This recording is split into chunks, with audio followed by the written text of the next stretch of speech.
And hello to our viewers on USM. Welcome to all of the action for round 5 of the NASCAR Cup Series, the Pennzoil 400 here at Las Vegas Motor Speedway.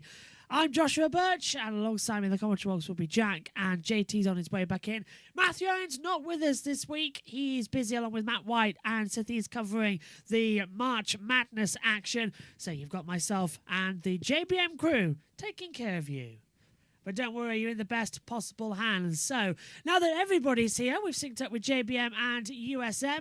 Welcome to what is going to be an interesting season. We've got a couple of other things coming up as well, including the grid walk. We've got about 25 minutes until the green flag goes out and the racing action begins. But this is certainly going to be an entertaining strategy because nobody actually knows what we're going to see here. We've got a brand new sort of feel here at Las Vegas because the opening parts of this season have been so strange. But it is a championship battle that at the moment is being dominated by Tyler Reddick. He's got the control at the moment. This is the results from last time out and the standings as we run. So this is coming into this round of the championship, the main business. Tyler Reddick is on 225 points. Ryan Blaney's on 165. Bubba Wallace, 153. So 2 of the 2311 cars are inside the top 3.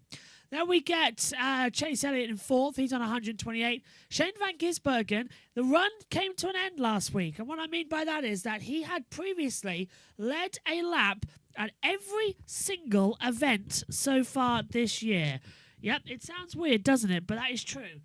He led at Bowman Gray. He led then again in the duels at Daytona. He led the Daytona 500. He led in Atlanta. He led at COTA. But he failed to lead last weekend at Phoenix. In fact, having one of his worst starts as well. So he is still remarkably in 5th position. He's on 116 points. 3 clear to Christopher Bell on 113, who matches Joey Logano.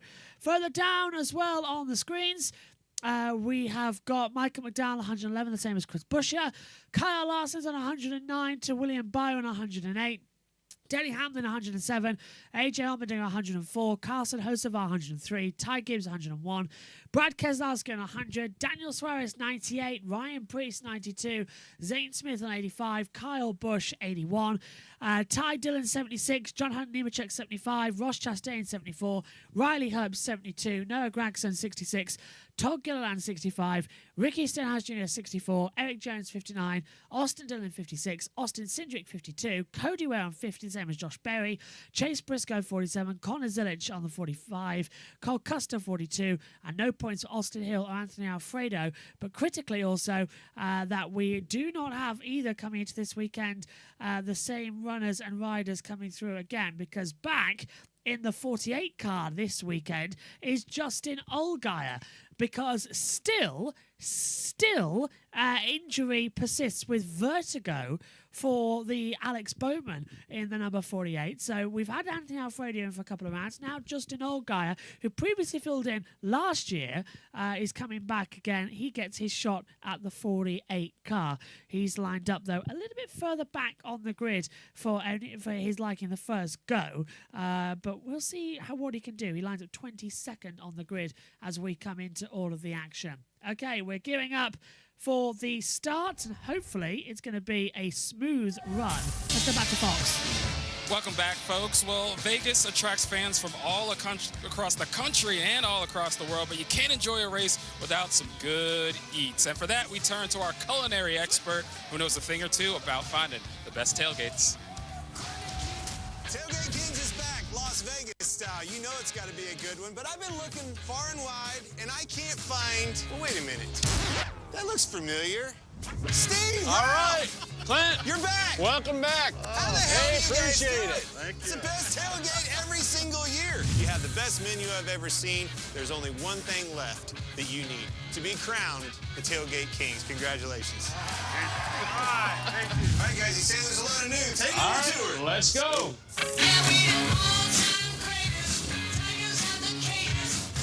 Cowboy beans. got brisket and all kinds of good stuff. How close is the outhouse? Tri-tips on, That's how you win right there. bacon wrapped shrimp. Oh, clearly you got the goods, right? You got the food covered. And you also have a damn good view. You gonna show me that? Yeah, check it out. Make some room, I'm coming up. These guys right here are the champions, back to back. First time ever in the history of Tailgate Kings. All right. Awesome. If you've never tailgated a NASCAR race, you're missing out, guys. It's as simple as that, and nobody does any better. My man Phil and Steve out there, I couldn't believe the amount of things they bring. They start preparing for this like months ahead of time. He's already working on next year. He's got some new ideas. The menu was good, guys. Boy, walleye, brings fresh walleye from I love up that north. you asked where the outhouse was. So like first question. Well, if you saw that pot of beans, you'd have said the same thing.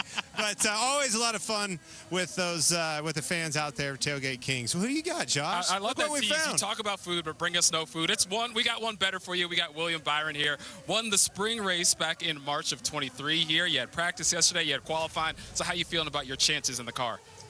I mean, good. I just hope we can keep up with the Toyotas. They've been good this weekend. But, yeah, overall, I felt really good with my balance. I felt for practice, I was really comfortable. So hopefully that's a good sign for today. Hopefully we got it a little bit freer for 3 and 4. And like Kevin and I were talking about, the wind is kind of opposite than normal here. So that'll be interesting.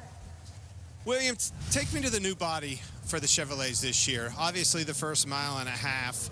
Give me an assessment. What do you think? Does it feel the same? Are we working on things? What do we have for a balance? Yeah, I mean, everything should be better. It's just taken us a while to get it balanced in. So a little bit shocked last week of kind of where our balance was at and what that did to us. But this week's been more similar for us at least, and hopefully that's a good thing. Hopefully the long run is that way as well. That's kind of the biggest worry is hopefully that balance stays similar throughout the run because we had that really dialed in last fall. So you lost your pit selection trying to get through Tech. It's put you in a bad position. We know that's critical, getting all the spots. How do you approach that? What can you do different? How do you adapt? Yeah, it's just going to be kind of a 101 of how to get out of the box. So hopefully I get out of the box good and get the thing cranked to the right. But, yeah, I mean, overall, it's fine. You know, we actually were opposite of this last week. The 34 was behind us, and we were in front. So hopefully they work with us good and should be fine. You know, it's a long race. You got to have speed here. So if you got speed, if you lose 1 or 2, it's okay.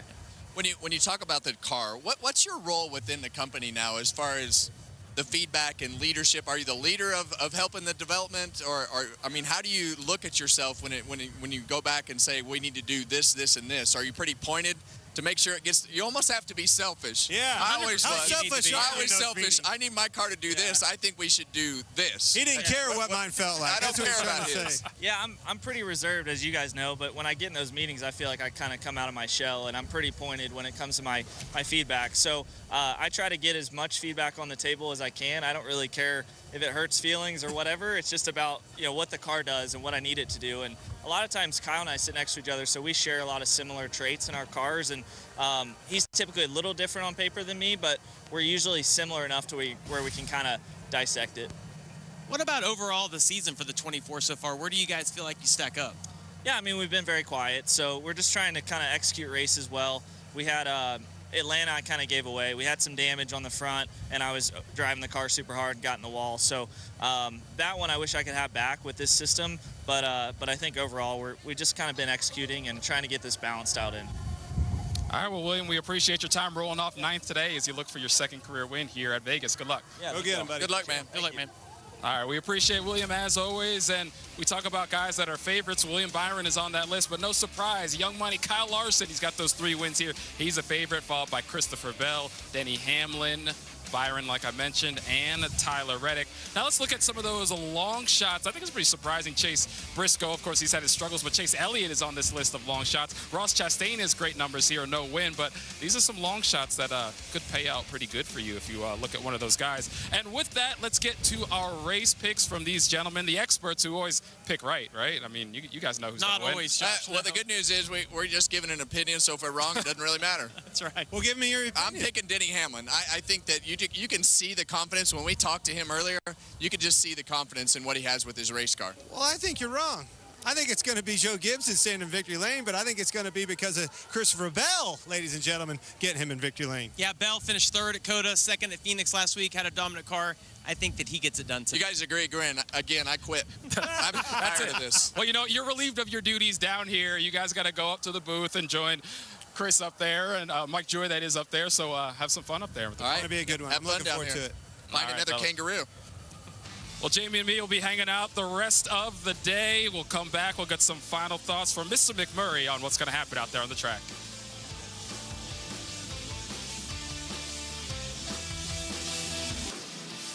Yeah, final thoughts coming through as we get ready for the action here for the 5th round of the championship. The Pennzoil 400 gearing up. Sorry, round 4, I should say, the championship coming into it.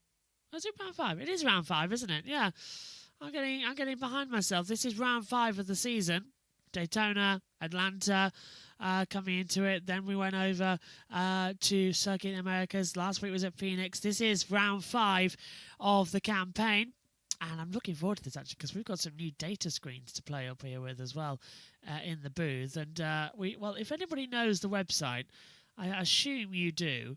And looks like I know it's going to be quite a lot of fun. It's from Galaxy coming into it. JT sent us it during the Daytona 500 weekend. It's an open source live timing data screen. And we have loaded up, ready to go for today. And it's going to be a lot of fun. We're going to try it out, see how it works, give you a bit more information in terms of pit stops as they come and go. Still got our usual timing Delta screen alongside up here in the commentary box as Zane Smith's still registering that he's out on the circuit. But, of course, we lost laps and rundown. It's not, at the moment, we don't have access to it at the start of the year. So this is sort of a better replacement as things currently stand in order to give us slightly more information in real quick Delta time. So 267 laps ahead of us. That is going to be the call. I personally can't wait. There's sort of an anticipation, a build-up in the air to what we're going to see here tonight. And it is going to be quite fun indeed. Just checking to see if anybody else has joined the comms box. Not sure they have at the moment. No sign of Jack or JT, which is a little worry. I hope I'm not solo on this broadcast. JT will be back soon. He's just on his way back from Donington Park as he's been to a rally championship event as well coming through. Not sure where Jack is, but he usually rocks up in time as we get ready. We've got, of course, the Fox team to provide us with information. Welcome, though, everybody listening in for the first time on USM alongside our JBM broadcast up here in the booth as we get ready. And let's send it back down then to Fox as we get ready for go time and the pre-race ceremonies are launching into gear for round 5 of the NASCAR Cup Series, and the regular season is continuing. Goodyear, tried, tested, proven legendary. Welcome to Las Vegas. This place is built for distractions. The lights, the sounds, it'll pull you in. But focus is the only way to win. It's time to put the chips down and go for it. Sure, you can rely on some luck, but to be the best, you'll need more than that. Take the table by storm.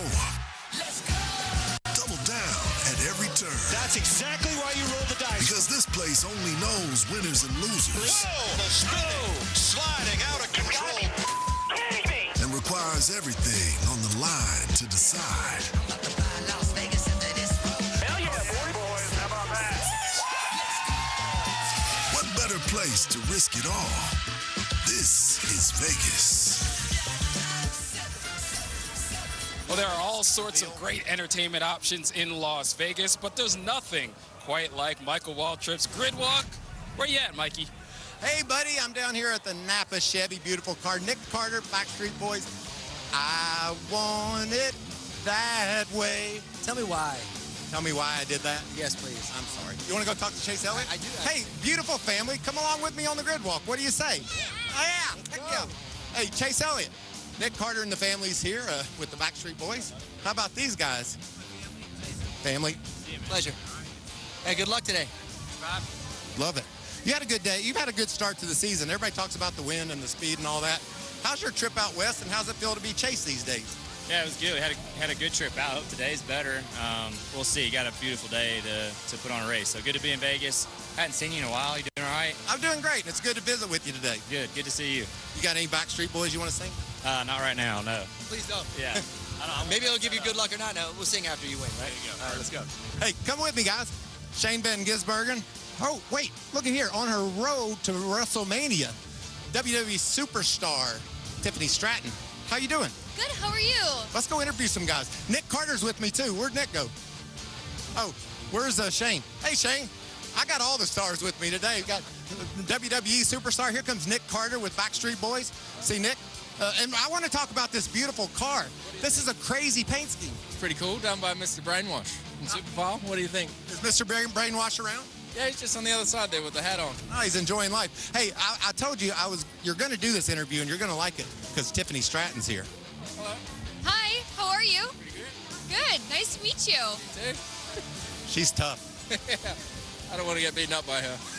Great start to the season, bud. It's fun to watch. Thanks. Enjoy it, mate. All right. Ross Chastain, Kubota. That's fun to say. How you doing, buddy?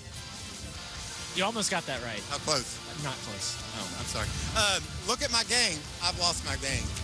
Tiffany Stratton left me. She's WWE superstar. I want to introduce you to Nick Carter, Backstreet Boys. Say hi to Nick. Hi. And the kids. How about this? Wave at the camera. Wave for a while and let's be jolly. Yeah.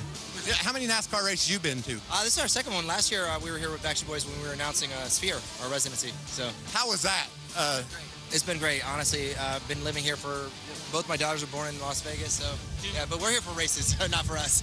Do people actually look at you when you're playing in the Sphere, or are they just looking around? They look around. They don't look at us. There's too much going on. To infinity and beyond? Yes, exactly. Buzz Lightyear. All right, have a good day. Tell me how you feeling. Mediocre. We want to be better. Okay. We want to go faster. Go fast and turn left. Just want to go. That's all this NASCAR thing's about. It's really simple. Okay, Nick, it's really fun to see you. I'm going to go find one more guy. I got to take them. They got to eat. So. Okay. Thank you, kids.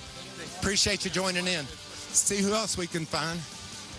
Hi, Chase Briscoe. I got to tell you some breaking news.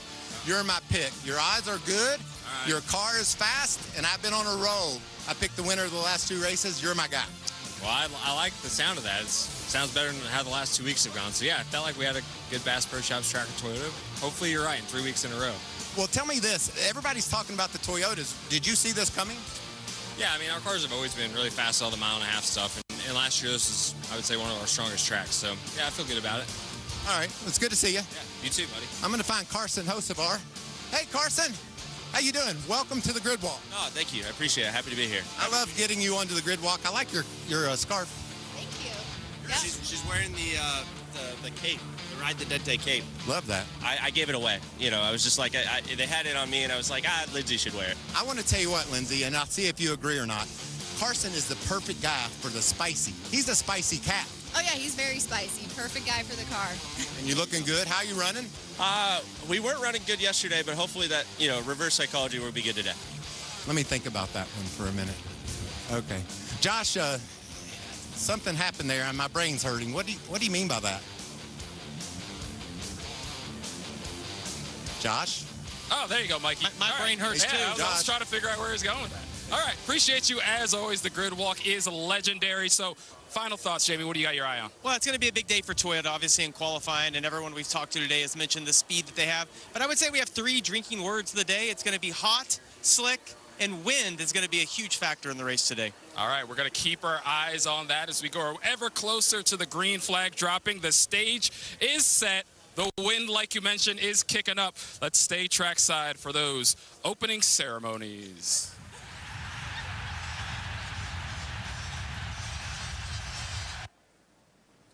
Please rise as you are able. Remove your hats, and veterans render a hand salute as the Las Vegas Metropolitan Police Department Honor Guard presents our nation's colors. Here to offer today's invocation, please welcome Motor Racing Outreach President and Senior Chaplain, Billy Malden. Let's pray. Heavenly Father, it's a beautiful day, and we're thank you for your presence in our lives. Bless everyone with a safe day, a great day of racing. Bless our nation and those who protect us and defend our freedom at home and abroad, allowing us all to experience and enjoy the sport we love.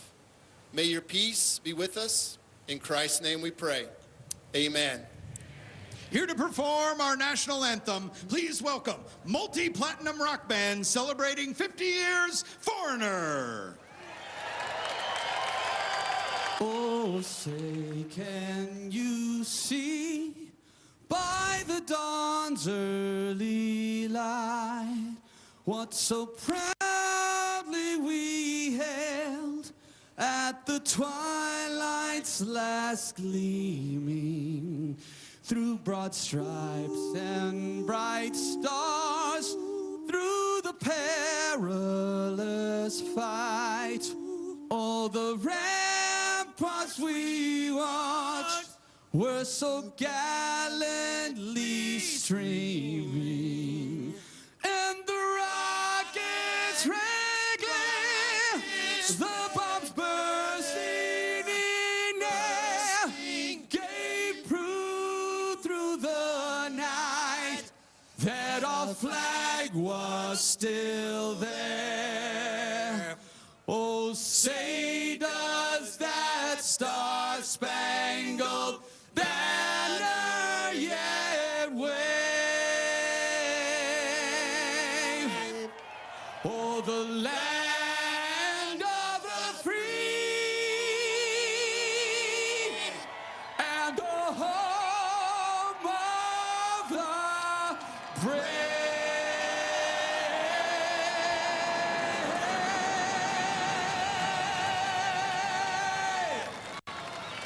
Let's hear it for Foreigner's performance of our national anthem. And with that, the scene is set for the race here in Vegas. Who will get it done? Will we get another first-time winner like last year, or will it be a champion? We'll find out. Racing coming up next. Okay, let's take a closer look at Las Vegas with Kyle Petty as we get ready for the start. Oh, okay. No, that's a shocker. Usually we hear from the international feed, but Premier Sports have gone straight to an ad break. That is a little bit peculiar. Not usually the way they go about that. So I'm as flabbergasted as you are about that one. Still, we're getting set for hopefully what's going to be a very interesting day of running. And let us know as well, by the way, your pick a winners. Joe Samaniego is going to be asking you that on the pre-run to the grid.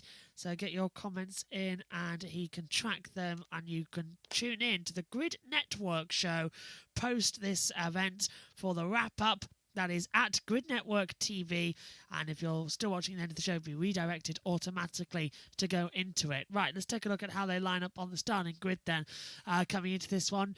Christopher Bell, he won the pole here yesterday as well, alongside Denny Hamlin on the front row, Ty Gibbs and Bubba Wallace, Kyle Larson and Ryan Blaney, Tyler Reddick, Ryan Preece, William Byron and Chris Buescher rounding out the top 10. Austin Dillon in 11th with Zane Smith 12th. Daniel Suarez 13th, Eric Jones 14th, Chase Elliott 15th. Shane Van Gisbergen goes down into 16th place, Ross Chastain 17th. Chase Briscoe's 18th, Carson Hocevar 19th, Riley Herbst 20th, Joey Logano down in 21st, Justin Allgaier 22nd as he debuts in that 48 car. We're still replacing Alex Bowman, who's out with vertigo. 23rd for Ricky Stenhouse Jr., 24th for Kyle Busch, 25th Colin Zilich, 26th John Hunter Nemechek, 27th Todd Gilliland, 28th Brad Keselowski, 29th AJ Allmendinger, 30th Michael McDowell, 31st Austin Cindric, 32nd Josh Berry, 33rd Cody Ware, 34th Noah Gragson, 35th Cole Custer, and 36th for Ty Dillon. As I see, the Sir Turbo says, you've had a long day. China IndyCar, now this. Yep, it's a long day. Started at 2 a.m. As well, but we keep going, and that's the way it goes here at JP Motorsports. We provide all of the action as we go throughout. Jack's with us. Sharky says, hi, Jimmy. How are you feeling? I'm feeling quite good. How are you all feeling? Hope you're all good. Hello, Bob. Hello, Sharky. Hello, Gary, as well, everybody. Getting ready. Let's head back over to Fox. Recent history. Can he break through and give Chevy its first win of the season? A lot of questions to be answered in the Pennzoil 400, presented by Jiffy Lube on FS1. A lot of big movers from last week, and points mattered. Top points in 26 races determine the chase participants. Here are the gainers, led by Christopher Bell and Denny Hamlin. Eric Jones, a great day in the top 10.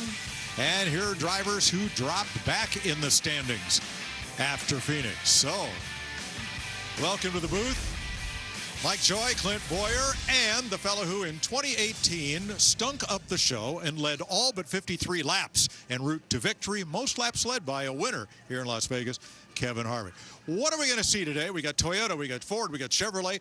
Two of them have broken through, one is not. Mike, let's start with the first one, Toyota. I think you're going to be seeing a lot of Toyotas today, but we all know NASCAR. Anything can happen, a late restart or anything can throw this race for a loop, but I truly believe today is Toyota's race to lose. But I don't think it's going to be Michael Jordan in victory lane. I think it's going to be Coach Gibbs with either 11 or the 20 car, Kev. Well, the one thing I'm looking forward to today is to seeing what these Chevrolets can do, and most certainly Kyle Larson. We know how good Kyle Larson has been here and the things that he's been able to accomplish. He did it yesterday in the O'Reilly race, so I want to see where this Chevrolet is at, and I think that Kyle Larson is a good judge of that because of how well he's run here in the past. All right, now one of the Fords. Blaney broke through last week. Well, if anybody can do it in a Ford, it's going to be Blaney. I think he's still the man to beat, leading the charge with the Ford camp. Always a threat to win anytime he's on the racetrack. He can maneuver around better than anybody up through the field. You have to go where they're not, and nobody does that better than Ryan Blaney. Well, we know Penske Racing, they can grind it out and figure out how to get decent finishes, but I believe this is the Ford's biggest struggle. This is a racetrack where their front end doesn't turn very good. They're not as good in traffic as the other two makes, so they're going to have to be spectacular in order to keep up with the Chevrolet and the Toyota. Watch for drivers coming up from the back of the pack. Joey Logano starting deep. The Spire drivers had trouble in qualifying, but they showed speed in practice, so could be an interesting show. This track is so different. Turns 3 and 4 very smooth. Turns 1 and 2 though, whoa, what a ride. Yeah, you've got to be comfortable because the bumps are so bad in 1 and 2. So you've got to keep that car to where it'll ride the bumps good, still turn, but not, it has to be real comfortable. And remember that wind, quite a bit windier today than it was yesterday. All right, the leader of a band that was formed in 1993 in Bakersfield is about to give the command. Las Vegas Motor Speedway, here to say the most famous words in motorsports. Please welcome Korn frontman and global rock icon who will be headlining Sick New World on April 25th in Las Vegas, Jonathan Davis. Drivers, are you ready? Then start your engines!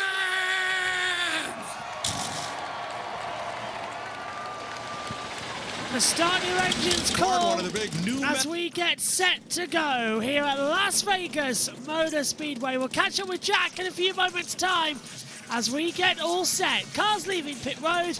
Let's take a closer look at the Las Vegas Motor Speedway with Kyle Petty as we get ready to go for 267 laps. Buckle up as the NASCAR Cup Series takes center stage in Sin City. Las Vegas Motor Speedway opened in 1996 and is a 1.5-mile D-shaped oval located just outside of Las Vegas, Nevada. The track features 20-degree banking in the turns, 9 degrees on the front stretch, and a wide racing surface that allows drivers to race multiple grooves. Las Vegas Motor Speedway is a true test because it demands the perfect balance of speed, handling, and strategy. The steep banking allows drivers to carry tremendous speed, but smooth steering and throttle control are key to preserving the tires. The dry air and dusty Las Vegas environment will both be unique challenges for the teams to manage throughout the race. Managing tire wear is critical, and drivers who overdrive early risk falling off in the final stages. The wide racing surface creates multiple racing lanes and plenty of passing opportunities. Drivers must be patient, race smart, and make their moves count. Let's hear what the drivers have to say and what it takes to conquer Las Vegas Motor Speedway. Las Vegas Motor Speedway is a unique mile and a half for sure.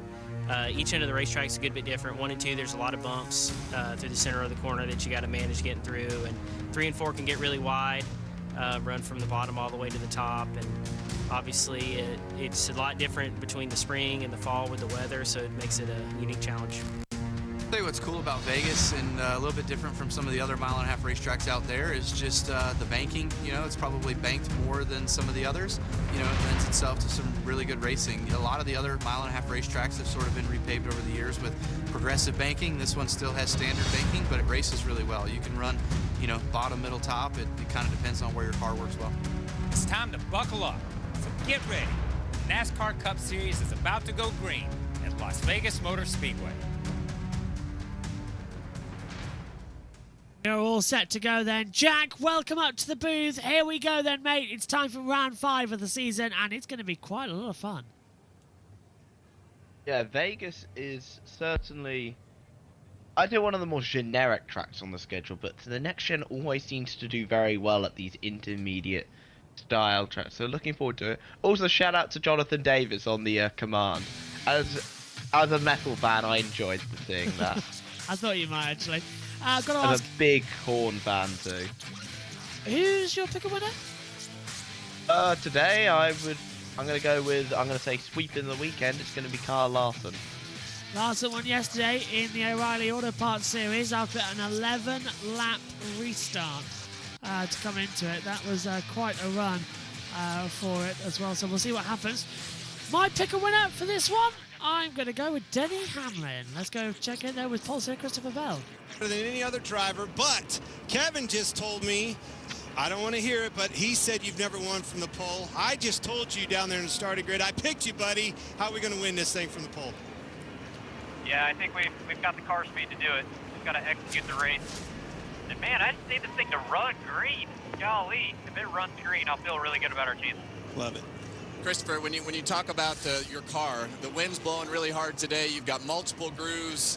What's the biggest focus that you've focused on as a team to make your car do well? Well, certainly the wind is going to make the track drive a lot different than what it did yesterday. Yesterday was really calm, and honestly, with the wind being a headwind down the back, I think the car is going to do opposite of what it did yesterday. But this is a really fun racetrack. You got a lot of different lines to pick, and it seems like it makes passing a little bit easier whenever you can get away from the car in front of you, make momentum on them, and get by them. All right, man. Well, enjoy that ride today. Good luck. Thank you. Let's have a look at our starting lineup. Christopher Bell on the pole with a record 4th Las Vegas pole. And Denny Hamlin, who won the pole and the race here last fall. Toyota front 4. Ty Gibbs and Bubba Wallace, each of whom has their best Las Vegas start ever. Here's Jamie Little. Well, Mike, there has only been one first-time winner in 36 races here at Las Vegas Motor Speedway. So who will be next? Well, the way they've been running the last 2 weeks and yesterday in qualifying, all signs point to young Ty Gibbs. I talked to the team this morning. They are pumped up. They said it's not a matter of if, but when they get that first career victory. And you mentioned it, qualified 3rd, his best effort here and on the season. All right, row number 3, 3-time Las Vegas winner Kyle Larson, and the fastest Ford in practice and qualifying, Ryan Blaney. Row number 4 is owned by Tyler Reddick. 3 wins so far in 2026, and Ryan Preece on his outside. Row number 5, a Chevy and a Ford. William Byron, who won this race in 2023. And Chris Buescher has been in the top dozen the last 3 races here. Here's Regan Smith. Well, Mike, it's odd to be 5 races into the season and not talking about a Chevrolet win or, in particular, a Hendrick Motorsports win. But the mile-and-a-half track at Las Vegas may be just what the doctor ordered. 11 wins for Hendrick Motorsports on the mile-and-a-halfs in the next-gen era. 6 of those coming from Kyle Larson and 2 of them each coming from Chase Elliott as well as William Byron. I spoke to crew chief Alan Gustafson this morning, and he said we feel like we are getting a good balance as to what's going to happen with this Chevrolet nose and what to expect today. Keep an eye out for them, and also keep an eye out for Justin Allgaier filling in for Alex Bowman. Thanks, Regan. That's your top 10. Rest of the lineup will be on our scoring pylon, and 5 drivers will go to the rear for 2-time fails in inspection.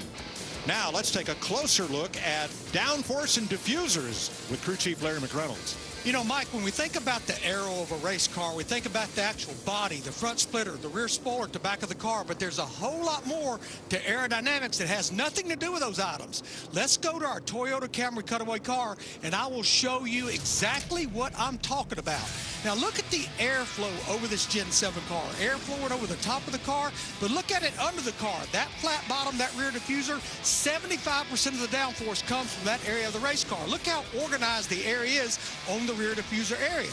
Now, I'm going to bring in a second car. When both these cars, the strakes and the fins of the rear diffuser are sealed to the racetrack, about 1,025 pounds of downforce. But look at the second car. If it comes up off the racetrack just a half-inch, 10% reduction, 925 pounds. Look at this, another half-inch to an inch, 25% reduction, 775 pounds. This is huge from the handle of the race car. Guys, you touched about it. Not a big challenge in 3 and 4 because it's fairly smooth, but we'll talk about it all day. We talked about it all weekend. The bumps in 1 and 2 is where the challenge is. And you're spot on, Larry, and that's the problematic situation and why we feel that these Toyotas are on the front row the way they are, because they're not moving through those bumps. Everybody else has been bouncing, and when that thing comes up, it's no downforce, just like you showed. Unlike yesterday in qualifying, it is a windy day here north of Las Vegas. 15 to 25 miles per hour. That looks like about 20 to 25 there with that flag out straight. And that becomes really difficult when the wind blows that way because of when you come off of turn 4. It's already sketchy, but the grandstands block that wind and the car becomes unstable. Today's tensions rising here, Jack, already as we get 267 laps, 80, 85 and 102. What are your thoughts as we head towards the green flag? What are you thinking we're going to see today? Hopefully some excellent side-by-side racing. I thought the O'Reilly race last night was... I seem to have a different opinion to most of Twitter. I thought it was a thoroughly entertaining race. As someone who's both a Sheldon Creed and Taylor Gray fan, it wasn't exactly the greatest thing I've seen, but overall, hopefully looking forward to the race. It's going to be fun.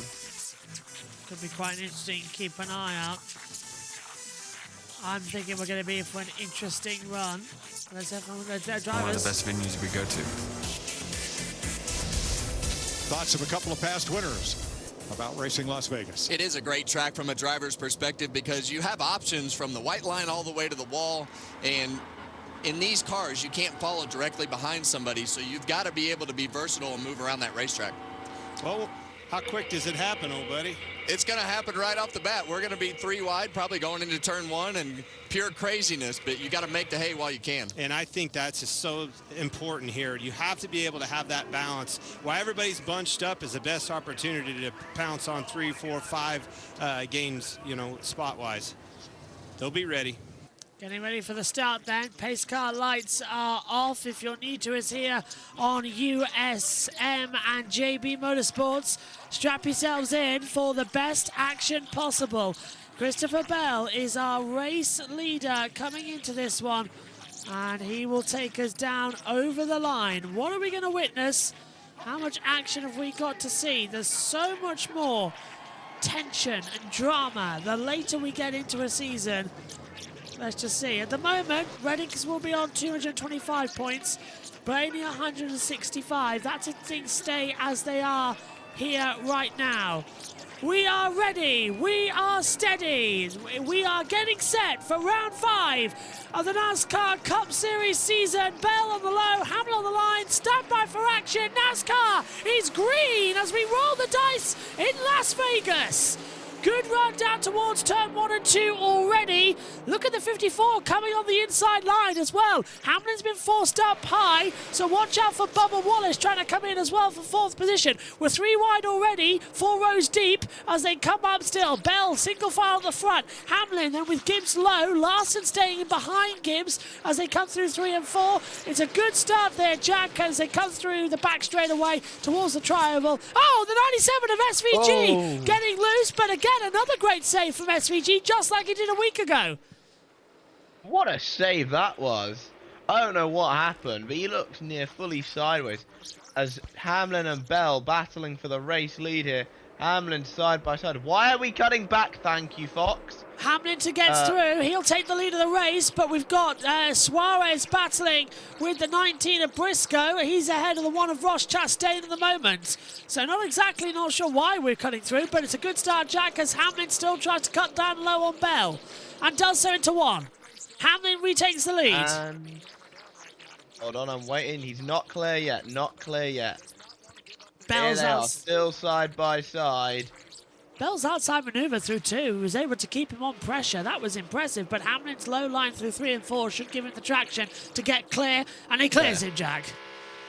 Clear. Hamlin, new race leader. Your defending Vegas winner is now leading the race, just 4 laps in. And we are currently in the midst of a Toyota 1, 2, 3, 4. As Hamlin, things should Bell, be. Gibbs. Here's what happened to SVG. So gets into the side of, is that Jones? Eric Jones, yeah, and gets loose. That was close. Yeah, he just drifts up the track. Just drifts up the track a little bit, I think. Close, it wasn't actually an accident to come into it. But nicely held from SVG. Very, very good save from Shane Van Gisbergen there. As he's battling with Ricky Stenhouse Jr. This is over 21st I think he'll have probably killed his tyres with that, so it's not exactly going to help. Brad Keselowski was the biggest winner of that lap time by. He was up 3 places from where he started at the moment. Reddick improved up 2 places. Larson improves up 1 as he gets ahead of Bubba Wallace as we come into it. As things stand, though, Reddick would get 266 as things currently stand points compared to Ryan Blaney, who'll move up to 203. But, yeah, as things stands, Blaney still the second in the championship hunt, but Reddick continued to walk away. He's currently running in 6th position. There's a long way to go here, but that's how it stands at the moment as we take a look at the outside. That's Zane Smith as we ride with Austin Dillon in the 3. This is over the battle trying to get to 12th position, Jack. I just saw someone tweet out, save Van Gisbergen. To be fair, he has been... Was like... I think you can really say this year he is saved Van Gisbergen. He's been closing in massively throughout this. He's been definitely quite impressive so far this year. Albeit, COTA seems to definitely be his Achilles heel when it comes to road courses. But ovals, he's definitely getting better. And also, he made some contact with Chase Briscoe when he was spinning. Very lucky that Chase doesn't cut down a tyre, which would have been a continuation of what is so far a horrendous streak of bad luck. Chase Briscoe, as we see Hocevar and Suarez side by side. Still on the attack. Oh, that's 3 wide coming down low. And Logano will slot back through and take position. So that's Logano getting ahead of Hocevar and Suarez. And he's now attacking the back of Eric Jones in the 43. Here comes the 35, though, on the attack of Riley Hurt, trying to find a couple of positions through. Slowly accelerating, and that's the thing we like about it. 80 laps. We're going to have a fuel stage as well, so they're going to have to save more, and maybe a green flag pit stop or 2. Larson coming back on the side, trying to get ahead of Gibbs for 3rd place. Still attacking like crazy. Just checking in with Bob Pockrass about the latest information on what the fuel strategy is going to be. No cars to the rear today, though, which is good news coming into it. Fuel is between 62 and 68 laps, and they've got 9 sets of tyres to take through. So we are going to have a green flag pit stop, Jack, at some point in stage 1. Unless we go yellow, which I really hope we don't. It's unusual for a stage 1 to go yellow after the start, isn't it? Yeah, I was going to say, the drivers for the most part should be behaving themselves. I mean, last night we didn't exactly see some of the best behaviour from some drivers in the field. On lap 1, we had Connor Zilic making a very rare error. We had errors from people like Balicki, Sheldon Creed, obviously, spinning out Taylor Gray. Although, I'd argue Taylor kind of had it coming to an extent. My stance on that, I'm a Creed fan, by the way, so I am inherently biased. No, I'm with you on that one. But I will safely say, my position usually is, you can only block once, you don't get to block twice. So we've got a lot of information that we can bring you this weekend as we're trying some new data flying through from a brand new open source of Galaxy. You might have seen it around since the start of the season. So we have information to bring you. We can bring you basically what we have up in the booth. It's a fantastic data device screen that even JT's been using and trying to get hold of throughout the start of the year. It is fantastic, let me tell you. As, I'm just trying to lock in at the moment as well, but it's looking strong as this race goes on. I think Bell really sort of needs to play back, doesn't he? What do you think, Jack? Do you reckon that he's got an advantage, sort of, I don't want to say attack, but just sort of hold on for second place, let Hamlin think he's got the lead and then slip back through? Gap only 3 points in terms of Maybe. I don't know. I think Hamlin is a guy who's in a fair need of points, as you see Justin Allgaier now battling Shane Van Gisbergen. Justin Allgaier, of course, subbing for Alex Bowman this weekend as a result of vertigo. Yeah. Of course, I wish Alex Bowman the very best in his recovery. Vertigo is an absolute pain. Yeah, I've only experienced it once in my life as well. As Briscoe still side by side with Austin Dillon, by the way, for track position. Briscoe running up high through 1 and 2, but they've been running together side by side for a number of laps now. I doubt that's going to change much. I only ever had vertigo once in my life, Jack. I turned round, I was standing at my front door, didn't realise it had closed to just behind me, because I was sort of standing, you know, as you hang out your door, the front door. Didn't realise that the wind had blown it shut behind me, turned around and whacked my head right on it and fell down to the ground, and could not stand up straight for weeks. It was awful, and I had to do commentary in that. Spanish Grand Prix of 2018 sounded like I was drunk. So maybe. I mean, Romain Grosjean yeah. drove like he was. Yeah, same actually back that day. He was spun round, didn't he, in front of the field? That was quite hard to do. I had to leave in the middle of it because I was sick, literally sick halfway through the race. Romain Grosjean in 2018 in Spain picked options. Option A, spin around off the track into the gravel. Option B, spin in front of the entire field. Well, I don't know what he was thinking. I don't either. Mind of Kip saying tyre fall off is already 1.3 seconds per lap. Ooh. Wow. Yeah, you can tell actually the differences in the times. We're looking at the screens here. Now, everyone's tyre data is going to be available to us up here in the booth, so we'll be able to monitor it completely throughout the day. Lap 17, on to lap 18 now. Hamlin leading Bell, Gibbs, Reddick, Larson, Wallace, Blaney, Byron, Priest, Busher has the top 10. What's the story on the suspension of William Byron, Jack? So far, nothing, because he's still in... What? I don't know. That's just coming from. Can you please, to the person in the chat, can you provide me a source on that? Because I have had absolutely nothing on that. I feel like I know about it. Pit road. As of right now, Bubba back a couple spots from where he started, but calmly told the team we're going to have to wake the front of the race car up just a little bit if we're going to want to be good today. Jamie? And just ahead of Wallace is Kyle Larson. I talked to his crew chief, Cliff Daniels, this morning, and he talked about this being the first big test for this new Chevrolet body. He said so far it's done everything that we hoped to. It's just a matter of getting the balance right. He said yesterday in practice, we went out on track too loose. So trying to turn those knobs and figure out what this new car needs. Right now, Kyle Larson falling off a bit too quick. They need a little bit of an adjustment for this first stop coming up. Thanks, Jay. Not seen. Right, here we go. This is what we want about. 4 NASCAR Cup Series stars have been punished for breaking the rules at Las Vegas. So the crew chiefs have been... I can go over that. Yeah, go on. I know what that is. The reasoning is that NASCAR has a rule where you have to go through tech pre-practice / qualifying, whatever. And Byron, there were 4 cars that failed twice. 4 cars failed, each one failed 2 times and passed on the 3rd attempt. And those cars, of course, were the 24, 2, the 10, and the 16. So the punishment for that is that they lose their pit selection for the race. And all 4 of the car chiefs for them get ejected from the event.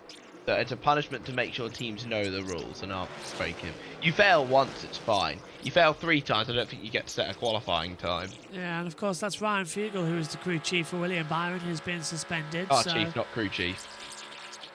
Same thing. That's the same thing.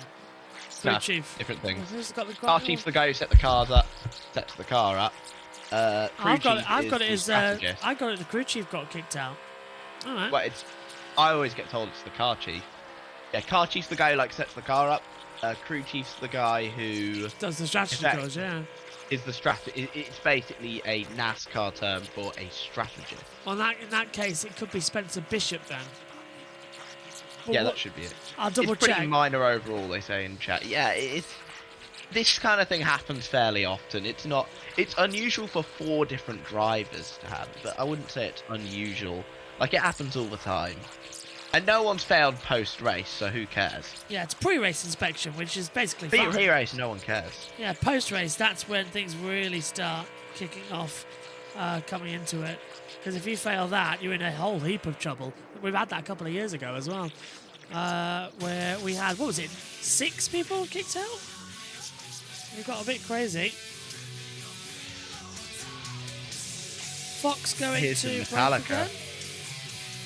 I'm surprised they've gone for Metallica coming into today, actually, as well. Oh no, Fox have actually got their music taste better now. I like it. One of Metallica's best songs too. I know I'm going to annoy all the OG Metallica fans by saying it, but the Black Album is the best Metallica album. Just saying it. I'm just glad you've said it. But it's an interesting circuit for William Byron here. He's had only 1 victory in 16 starts. He's had 4 top 5s, 8 top 10s, but he's had 2 DNFs. And the last time he won, of course, was 2023 on the 5th of March back then. Average... Was that the one... The win he got? Was that the rain-shortened race? I think so, yeah, because the average was lower. Hold on. When the rain came down. I think I was covering that race with USN back in 2023. Seabell may be toying with Hamlin at the front. He's just saving fuel and riding. Yep, exactly what I was thinking, because there's no way that Bell is going to stay 4 to 5 tenths behind lap after lap and not do anything. Would have had him by now and hasn't. Logano getting through on lap traffic quite nicely at the top of the hill. Logano looks very, very quick today. And that's not lap traffic, I think that's for position. That is for position, yeah. That's Carson Hocevar and Ross Chastain. Carson Hocevar is everything people say Ross Chastain is. So it's quite out there together. Reddick's on the back of Larson. Larson's moved up into 4th position. Reddick is just tailgating him through 1 and 2. Trying to find a slipway through. It's lap 28 of 80 in stage 1. Hopefully we'll have JT back with us soon, but he's just been at Donington Park over this weekend.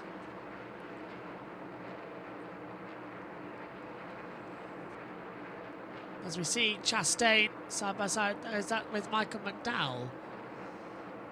Yes, it is. So a little bit change of position down there at the front. I thought Michael McDowell might have been a bit of a more interesting start than this.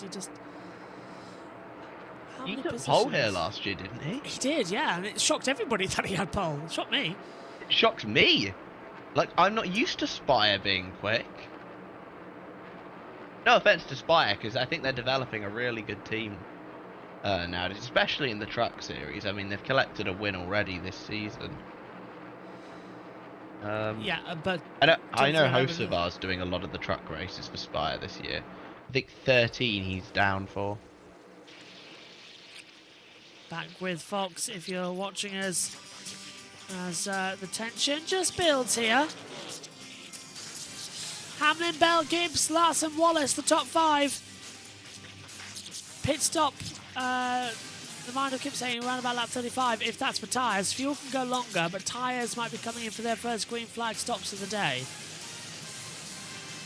That would be quite nice.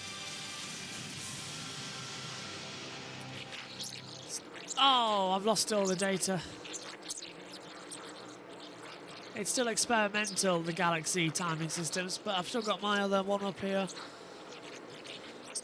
Denny Hamlin's done a 29.454 on lap 2. That was the best lap. Now we're running in the 31.3, so you can tell that it's all sort of slowing down a bit tonight as we try and hold it all together. Timing data systems come back. Fuel is decreasing, so I think we might change that soon. Pit stop times will be coming in shortly. Let's go back, Larry Mack. On lap 32, you get in there a little early to get advantage of those fresh tires. Now check that graphic lower right. 4 of those 5 are Fords. To your point at the top of the race, didn't qualify well, didn't have a lot of speed, but moving up. All right, pit stops have begun. Pit stops are on. Pit lane, let's open it up. And with him, Briscoe. And more.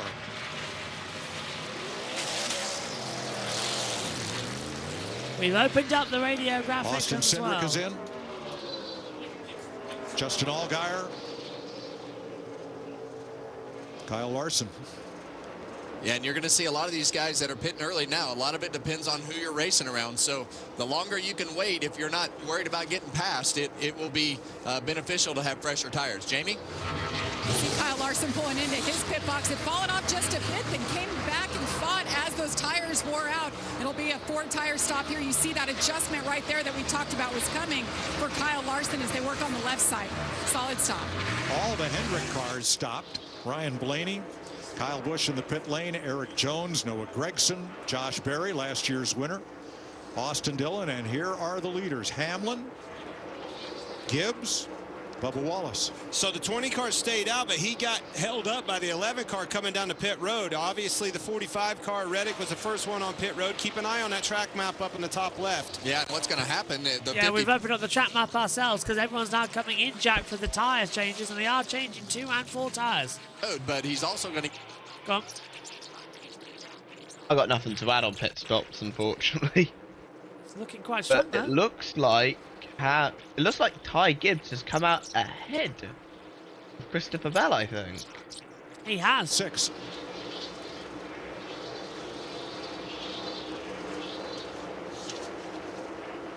Gave 5 places on that last You run. see Kyle Larson right there at the top of your screen, just behind. And you see Reddick behind him. But Reddick's going around, but here we go. Byron versus now Lagan. Oh, I'm going to hold my breath there. It's Blaney. Into the pits comes Bell. Race leaders in. Lap out of that swing on tires and have fresher tires, it puts you in a better spot. now let's keep an eye on that. See, there's the 11. That's how much time we were talking about that the 20 car gave up, making that extra lap and getting slowed up at the 11 pitting. Briscoe and Allgaier. Yeah, Too so that- fast entering pit road. Oh, no. That spot right there is going to cost Christopher Bell 3 spots, staying out 1 lap longer and having to check up for Denny Hamlin. So that's what you don't want to happen. Tire fall off about 1.5 seconds a lap through this run. I think the 5 car won this battle. Yeah, more cars coming in. Let's have a look at the replay then. This is Bell coming down and Hamlin just ahead of him. Hamlin comes into pit lane. Bell goes straight through, Jack. And to avoid him coming down low. Yeah. Keep an eye on Logano, though, I think. He's got some real speed in that number 22 car.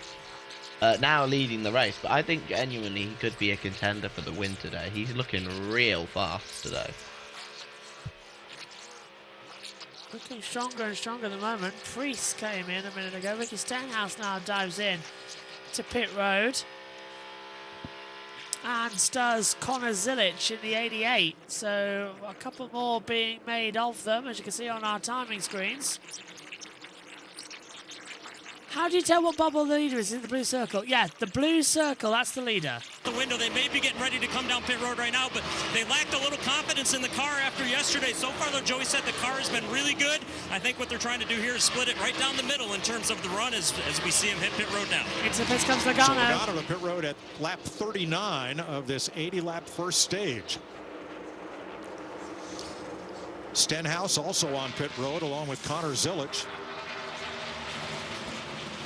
and Daniel Suarez. Yeah, we talked about Logano's car yesterday. Definitely not where he wanted to be. Seems like they've made it better today, which they usually do, Clint. They typically make their cars better, but that's what champions do. Yeah, and he's going to lose some positions with this cycle staying out on the racetrack. But your hope is that you can gain them back with the use of the fresh tires. Carson Hocevar surrenders the lead to come in, and Brad Keselowski will cycle to the front.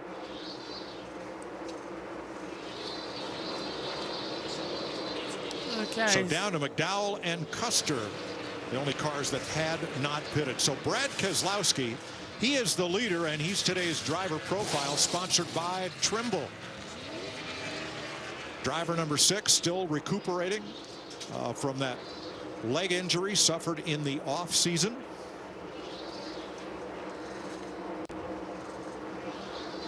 And here's Brad to pit road. 3 Las Vegas Cup wins for Brad. Second among active drivers. And these mile-and-a-half tracks have produced 14 career wins, more for Brad than any other track configuration in NASCAR.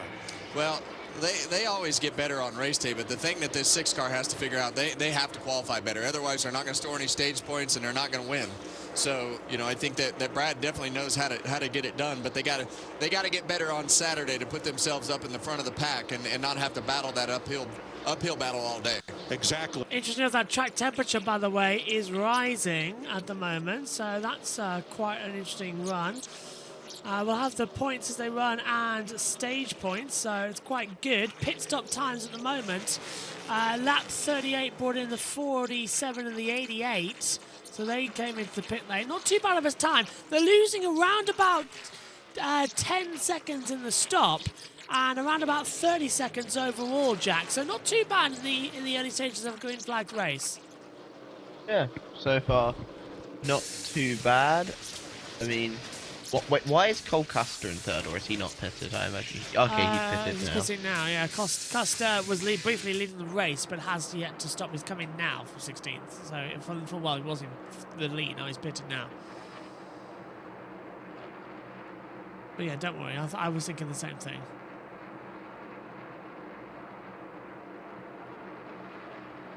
So projected at the moment points put Bubba Wallace into second position if things stayed as they were now, Jack. So if Bubba finishes 4th or higher in this race, it would put him second, which means it'll be a 23-11-1-2 in the driver's standings after 5 races. They would have bit your hand off it during the off-season for that, with all the lawsuit row that was going on. Hamlin staying ahead of Gibbs. They're passing the 47 of Ricky Stenhouse Jr., who now gets a lap down in 29th. Pit stop seems to have ended for the green flag run, so we'll go back to our full data screen with the complete data on laps. It really is sort of an all systems go approach. Larson P3 at the moment. So after the pit stops, it is going to be Hamlin, Gibbs, Larson, then it'll be Bell ahead of Wallace, down to 5th position. Yeah, so that's the top 5. Fair do. Hamlin is my pick a winner, and you know, you've got to count a guy who did one here. He was the last driver to win a race from pole back here in the October race during the playoff season. So he does know how to do it, doesn't he, Jack? Well, definitely. Hamlin obviously very, very strong around this track. Very emotional win last time out here as well. Stenhouse is, I think, being lapped by... I think he should have been lapped by Larson there, who is running a fairly strong 3rd. Denny Hamlin in total here. He has not done great. He's only had 1 top 5 finish this year back at Phoenix. 10th came at Cota, 13th in Atlanta, 31st at Daytona.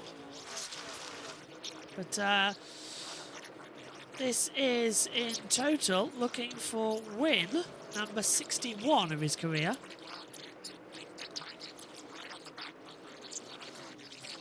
Still looking quite strong. Last victory was here at Las Vegas, as you say, an emotional event. As we continue on checking, Fox's commentary seems to have gone a little bit weird. It is just the timing of how you position it and get through there correctly. In fact, he's got the lead. Yeah. They're talking about Hamlin now. Well, Christopher Bell came in here probably not being able to see a level ground from the hole that he was in, and things have not gotten better with that pass-through penalty for speeding coming onto pit road. Oh, so Bell gets a penalty for speeding on pit road. That's going to drop him right to the back. Michael McDowell also coming in. So he just goes from bad to worse, Jack. Yeah, not good at all. Is this for it? him. Oh, this is points standing after 4 races. Kyle Busch in 20th, Ross Chastain 23rd. 144 and 151 points back between them. Point standings after 4 races behind first place. Austin Cindric 30th, 173 back. Josh Berry 175 back. Of course, without this, as we mentioned, it's damaging also for Alex Bowman, because without the playoff system of being you in if you win, you're going to have to fight back on championship points. Bowman's now missed 2 races. His season's pretty much done. He won't be able to fight back from that. He's 2 points races down. The more time he misses, the harder it will be for the chase playoff. Exactly. That's why injuries really can affect your season. In the playoff format, it wasn't as big of a deal. Now it's a massive deal if you miss a race. Hamlin now bringing it down to a 30.834. Gibbs doing a 30.8 as well. So still matching. Larson was a 30.9. Still attacking. Still worried, actually, I am, about what we're going to see. I wonder if there'll be a difference between it all. Stage 2 coming up. HMS wants to find a replacement. Oh, what are we on about here? Mark Martin going to win. I wish I. 36 runners in this event. Weird to have 36 starting this one as well. We were sure we were going to have a bit more. Vegas is actually one of the most popular on the calendar. And the Pennzoil 400 once again starting into it. This, you might like to know, is the 29th annual Pennzoil 400 presented by Jiffy Lube NASCAR race. And yeah, last time out, we had 36 in the spring race. But we had the most back in 2015 of 43 cars entering. Last race, though, was still at 38. That was in October. Now we're just running at the 36. We're expecting to somewhat hit the margin. No wild cards coming in for this one. About 53 of 80. Fans in attendance enjoying racing at Las Vegas. Stage 1 is nearly at the complete. Another good choice of song there. Fox having an okay day today, aren't they? And the one FS1. All the Small Things by Blink-182. Love that. They seem to be remembering their target audience coming into it, aren't they? Hamlin. I mean, they're not doing tons of country at least, so that's positive. Well, yeah, but last week we were in Arizona. Sorry to all the country lovers in the audience. It's not for me. Yeah, but last week it was Arizona, so Phoenix kind of counts, doesn't it? As like, oh, okay, we'll let you get away with it. Naughty little things. Fair enough, fair enough. Here in Las Vegas, you've got to sort of go with Also, Busch is in his last season with RCR. He's on the last year of his contract. I don't know if I'd say he's in his last season, but we'll have a look. That's going to be the silly season. Quite a lot of drivers are out of it coming through.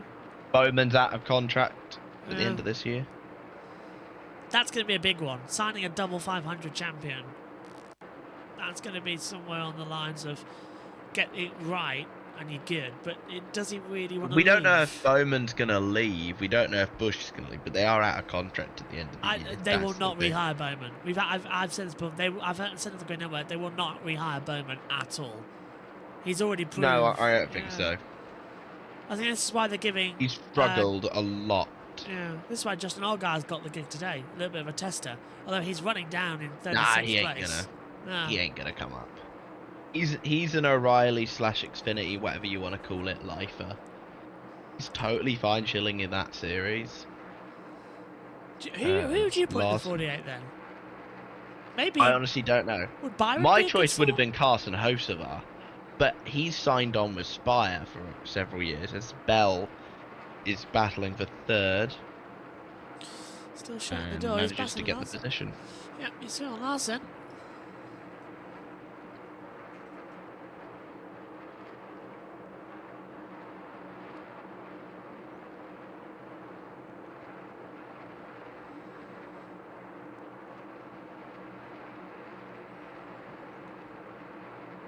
Attacking like crazy at the moment. Bowman was handed 2 veteran rides and hasn't achieved anything.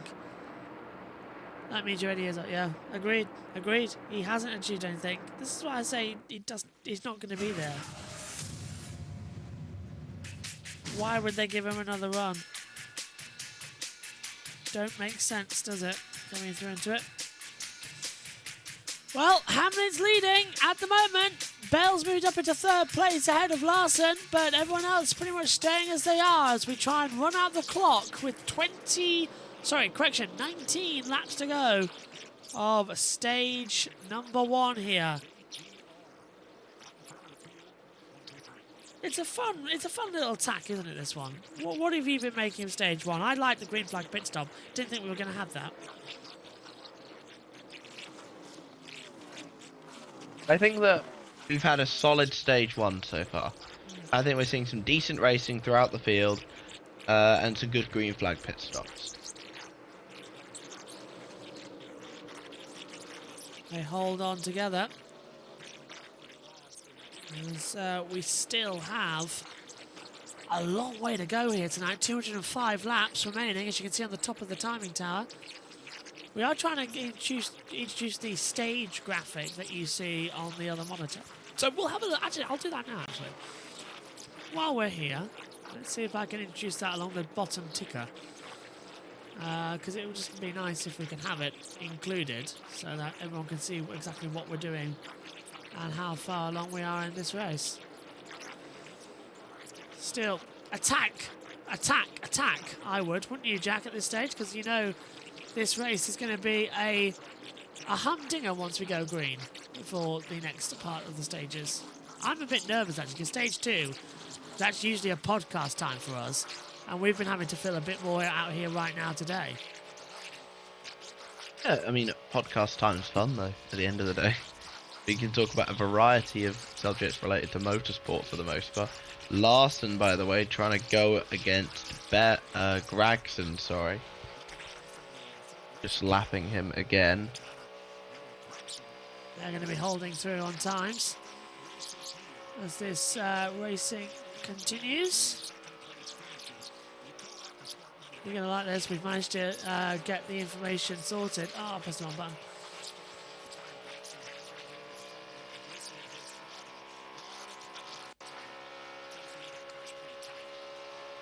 Still, the battle goes on. We're on board with Noah. As we have running out on time actually in this stage, trying to find out if they're going to have a change on pit stop times, because who stopped when? And well, would you go for another pit stop, Jack, at this stage of the race to get new tyres going into stage 2? Yeah, I don't think I would. I'd just keep going to the end of the stage, to be honest. We'll see what people do. Sort of happy with what you've got at the moment. Depends where I am in the field. Yeah, that's also true. We've opened up then at the bottom of the screen the stage laps progression bar as we go. Hopefully that's a little bit more help to you at home, to give you some information about how this race is running. A lot of action and drama with coming in on 10 to go, 68 of 80 of stage 1.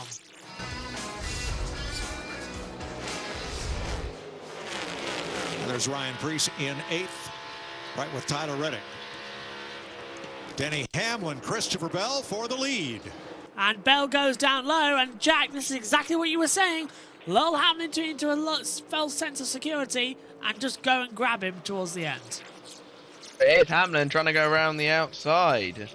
He's not going to give up, I think is there's he? a lap car in the way. That's a bit He goes tight. high.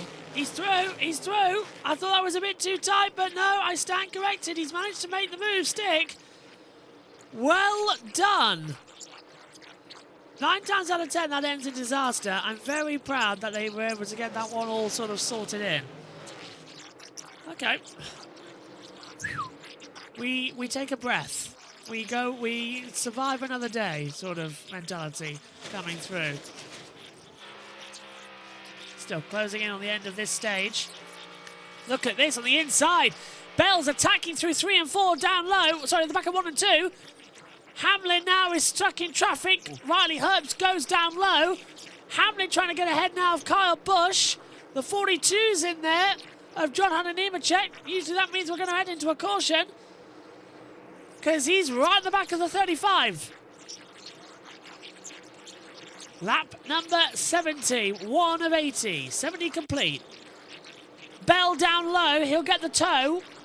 Hamlin gets so much more drive mid-corner through 2, though. That's unbelievable acceleration from him. 2 Toyotas battling at the front, though, Jack, and I think Bell's going to nick him ahead eventually. Yeah, absolutely. They're still side by side. This is a fantastic battle. I think Bell he's is got gonna him. clear Hamlin. He does. As Nemechek briefly touched the wall coming out of 4. Just drifted off and a little bit of a touch into the wall. At least they've kept that one together. Still, we're closing in on the end of this first stage and our first caution of the day. Hamlin now battling Larson over second. Larson goes down low. Now Hamlin's got 36 laps on his tyres so far. I'm surprised that they haven't been as competitive. He must have just destroyed them in the lap traffic, Jack.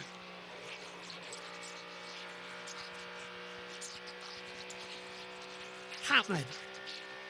Back now into P2. Larson, desperate to find a way through. Bell's pulled out 3/10 already, and the gap growing. Just hugging the inside. And Larson goes through. Using the advantage of Nemechek with a side draft, takes it through 3 and 4. Hamlin there's getting the draft back. Nemechek is playing a key role here. Hamlin goes up high. But Larson's gone through on the low line and sweeps through. Larson takes second position. Denny Hamlin now down to P3. That's upsetting, but expected. Stage points will matter. And the stage finish coming in to what we're going to see from stage number 1. Reddick. Now, where's he in our little run? P9, our championship leader.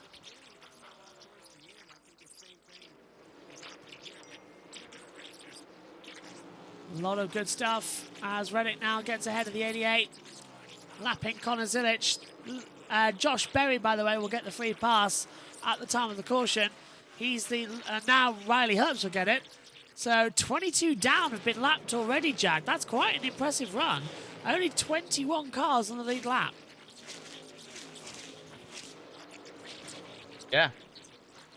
So shows how vital pit strategy really can play in this race.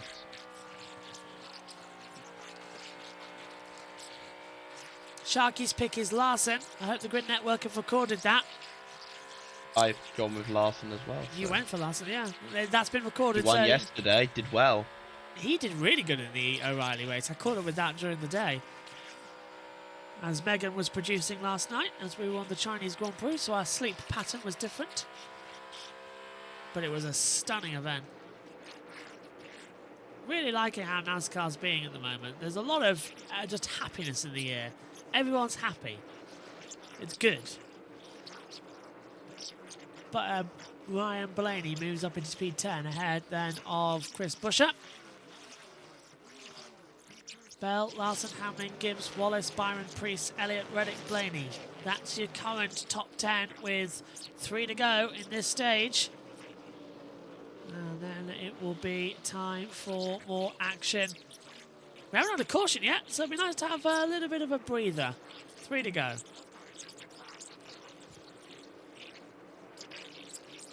Just keeping an eye on the strategy calls as well. If they do the last... Now, everybody on the last stop on lap 34, they took 4 tyres. Everybody, the entire field took 4 tyres. Presumably, they don't want to risk what happened last week, so we're going to have another set of 4 tyres. They've got 9 sets in total across the race. Fuel window also coming up. Not a lot took fuel at the last stop. So I'm trying to have a look at the fuel actual ranking at the moment. Yeah, 42, 36 laps as well coming into it. 30. Yeah, so fuel window is not great. Laps on fuel, the least amount. So who took fuel last time by? Okay, some of them did, but only splashes. I'm being told that none of them had enough for a full tank, Jack, with 1 to go in this stage. So we'll come up to the comm box as my head gets ripped off. But it is going to be Christopher Bell once again with some stage victories here in the Cup Series. He'll come out of the last corner. And here at Las Vegas Motor Speedway, stage 1 goes to Christopher Bell. Larson second. Now, and Hamlin got third ahead of Gibbs. Wallace, Byron, Priest, Elliott, Blaney, Reddick as the caution reigns. And Christopher Bell wins stage number 1 here. Just trying to see exactly how many stages he's taken so far. That's his second stage win of the season. He won 1 stage at Phoenix for Christopher Bell. There's more positions coming in again. Not bad, actually. So, caution's out. After the top 10 cross the line, points will be awarded. So, the current situation of play would put Reddick on 226, Blaney on 167, Bubba Wallace on 159. So, he's a few points down on the overall strategy call for that. So, yeah, not 100% good, but we'll take it. We'll take it. There's still a little bit of distance to go in this race. 2 whole stages left of action. Whew. It's going to be good. It's going to be fantastic. So, that's the first done. 85 laps, though, is stage 2. Takes us to lap 165.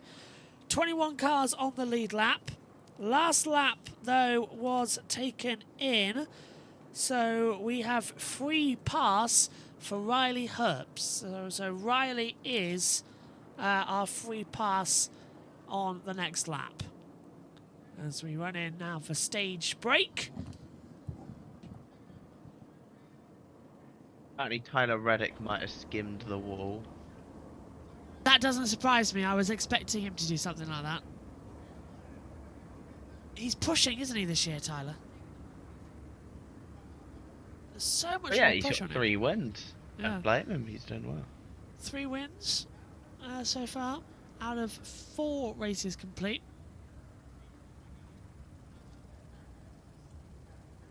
He's the first ever person to do a 3-peat. Swamp Donkey says, I like the way you call the race. Thank you. Oh, thank you very much. And thank you as well to all the lovely comments to go through. Does this stream go on every week? Yes, it does, Mr. Wildcat. It goes on every week, this stream. Sometimes it's... You got to put up with JB every single week, I feel, for you. Not every week. I'm not here every week. Sometimes I have races off and the USN boys take over. What we got next week? Darlington? Yeah, Darlington. And we're on I've heard Darlington's going to be really good with the new horsepower. I'm looking forward to that. We'll be on the call for both. At the moment, you see, we've taken over USN as well today. Oh, really? Yeah, because they're on March Madness. Rasmussen is the driver. Yeah. Yeah. At Darlington, what I will say is the Intimidator is back. Timmy Hill will be running that race. There's a few Greg Biffle throwbacks in the across the field, which is very I nice. thought the Intimidator was the one and only Dale Earnhardt. Have we passed that title on? He's the Intimidator. Timmy Hill is the Intimidator. Oh, the Intimidator. Oh, I'm with you now, yeah. That's what we just call him, is the Intimidator. I'm with Don't you know now. why. I mean, he's never won a race in NASCAR, but... Okay, right, let's head back down to Fox under commercials as we're under caution here for the Pennzoil 400. End of stage one. Bell, Larson, Hamlin, Gibbs, Wallace, the first 5. Jamie? Well, Mike, Kyle Larson's pit crew has been together for 4 years, but just 1 year with Kyle. And I talked to crew chief Cliff Daniels about that and what he enjoys about this particular team. He said it's their attitude. It's how they respond no matter what happens here on pit road. So as they get ready to come down pit road and pit their driver, let's meet the 5 crew. Brandon Harder, Dueler. This is my 19th year at Hendrick. Mike Moss, rear tire changer. 2023 Lamar Pit Crew champion. Eric Ludwig, Jackman, 2025 Cup Championship last year. Jafar Hall, front tire changer. I used to be a truck driver. Alan Stallings, tire carrier. Want to shout out niece and nephew, Easton and Renly. Happy birthday.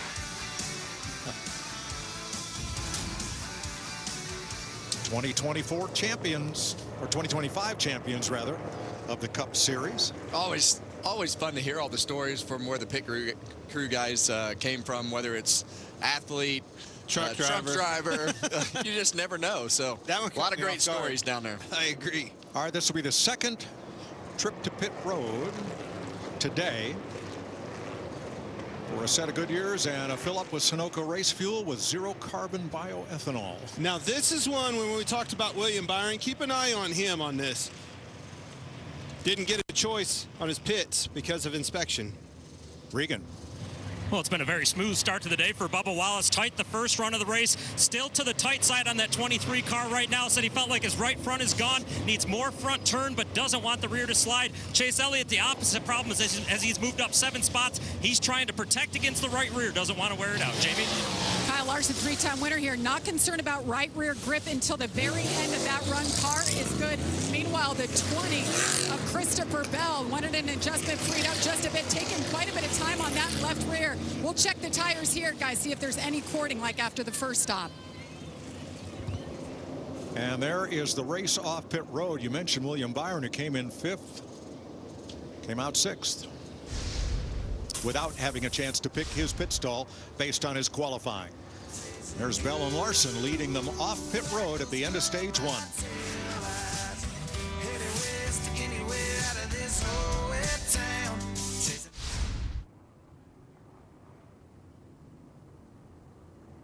Moving on the music choice then, Jack, because it's quite comical. It's quite like it's Vegas. It's very NASCAR. They've learned, I think, Fox.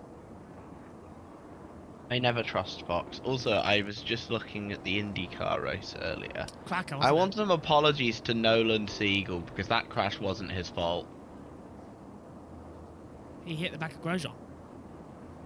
He got turned into the back of Grosjean. Simpson got into him. Ah, well, in that case, I think Grosjean hit him. Formal apologies, please, to Nolan Siegel. He's bad, but he's not that bad.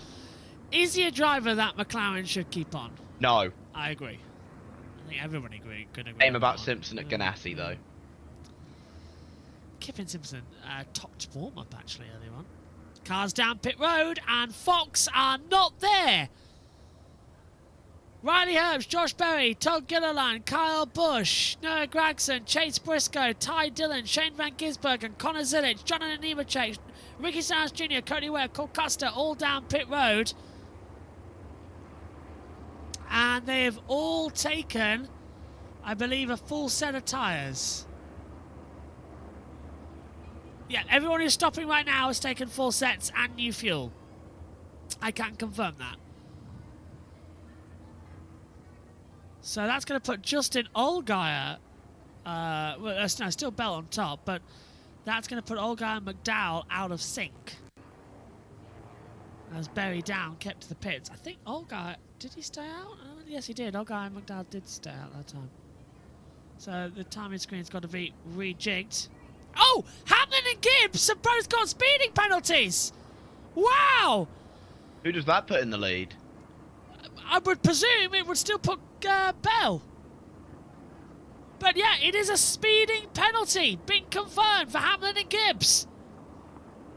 Unbelievable. Wow. Speeding on pit road.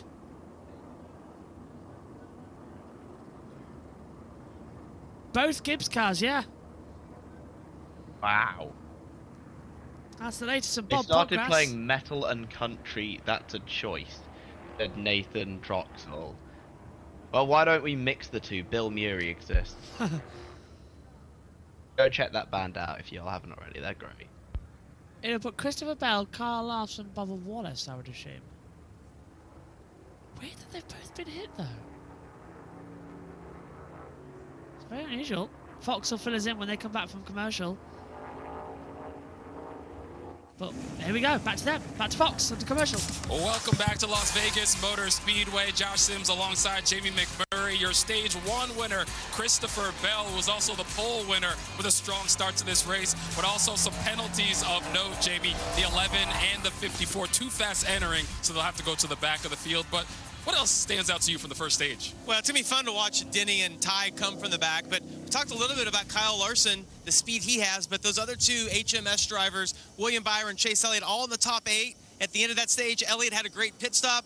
I was impressed that Byron didn't lose anything. Clint mentioned him being in a tough pit stall today. So Hendrick Motorsports answering the question of who's going to be able to compete with Toyotas. And when we talk about the Toyotas and who's been strong, I mean, Christopher Bell, he's backing it all up. That car has been strong all afternoon long. Yeah, Bell looked like he was a little bit off that first run when we saw Denny take the lead from him. Kind of questioned, you know, the speed he had in practice. But Adam Stevens, great call, staying out just a little bit longer. And we saw that pay off towards the end of the stage, able to get the stage 1. Bell has the car to beat, but I'm telling you, Kyle Larson, I think if he can get out front, it's going to be tough to pass. It's going to be fun to see how things play out in stage number 2. And for that, let's send it back up to the guys in the booth. Take it away, Mike. Thank you, Josh. Now, Christopher Bell just had the second fastest stop of the year. Otherwise, for Joe Gibbs Racing, it all just went away. Denny Hamlin and Ty Gibbs, too fast entering in section number 1. Here is Denny's reaction to the news.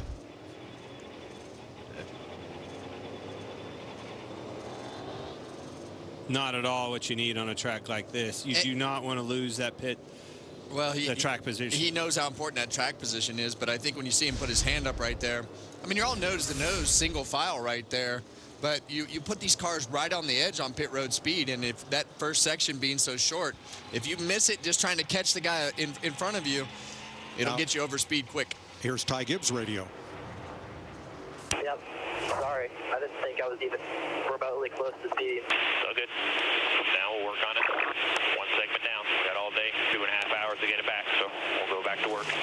Now, to add to that, the fourth Gibbs car, Chase Briscoe, had one wheel that did not get tight. He had to stop in Gibbs' box further down pit lane and get it tightened. So that's 3 out of the 4 Gibbs cars having difficulty on this trip to pit road. And he's already had a speeding penalty as well. So, you know, you got 3 of the 4 Gibbs cars that have had trouble on pit road to put them back in the pack. So there's row 2, Wallace and Elliott behind Bell and Larson. Then Byron and Priest, Blaney and Reddick, Hocevar and Smith, the top 10. Getting ready for stage 2 to get underway. They'll come out over to the restart zone. And the Pennzoil 400 second stage goes green. And it is going to be Christopher Bell from Kyle Larson.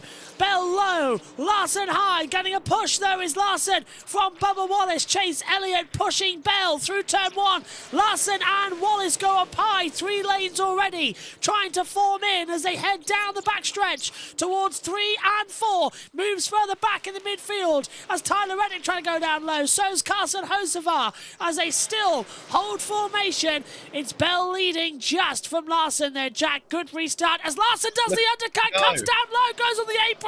Still can't get ahead of Bell, and they touch coming through 1. And how did Bell not go around Jack?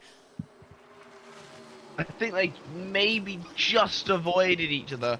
They got so close. 2 guys who are both dirt guys, Bubba touched the both wall. fantastic race car drivers.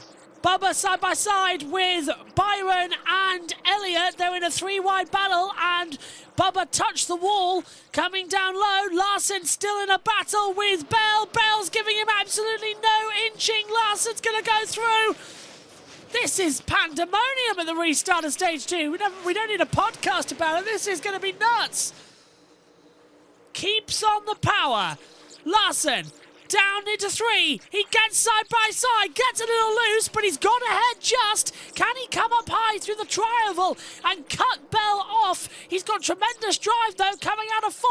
Bell going over to the high line, and Bell still leads. Larson's keeping his foot in it. I'm surprised they're going this hell for leather right now, Jack. That's unbelievable from these two.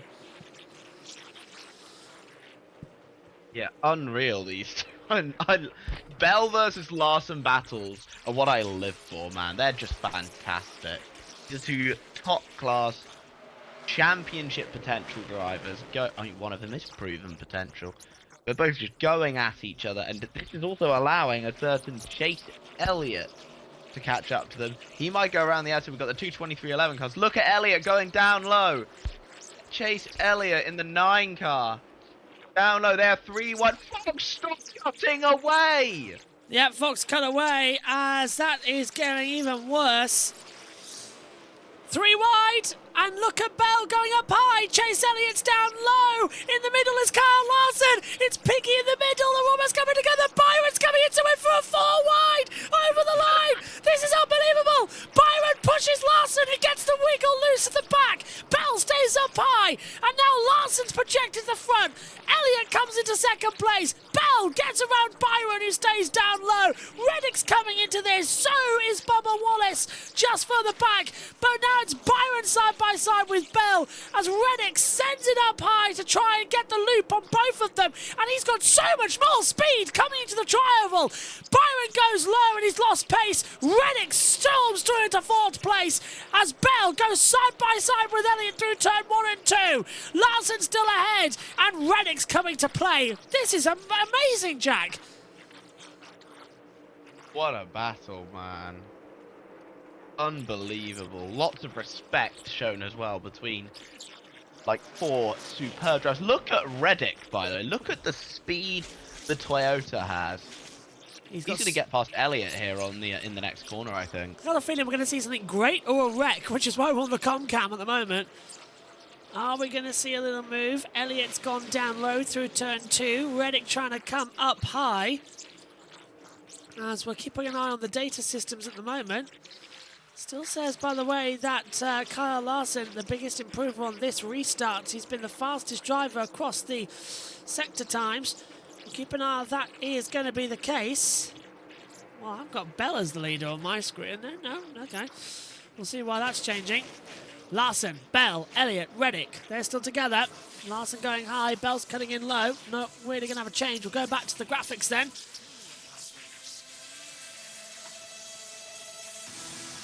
Fox's music is right for what we're having right now. This is, I think, the closest battling we've seen as Byron now down low, Reddick up high, trying to go around the outside, over the start line, over the dice really, isn't it? The fairy dice. Reddick's got more. It's like he can lean on the car, Jack, a lot more. He's got so much faith that it's going to stick to a corner in such different lines. That 2311 car, I think, is the best setup on the grid. You've just seen him week after week throwing the car into corners on the ovals, and it just sticks no matter where we are. You know, that's just how Reddick races, to be honest with you. He's a dirt guy. He used to race in late models, I remember, in the dirt seat. You generally just have to throw it in the corner when you're racing in those things. This racing action looking good as Hamlin now under attack. So Hamlin's trying to find his way back through, remember. He's dropped down into 19th position. He's just got ahead of Kyle Busch, who is a lap down. So that's Busch unlapping himself. Hamlin is trying to attack AJ Allmendinger, who runs in the 16. But the lap traffic here is mad. Absolutely mad.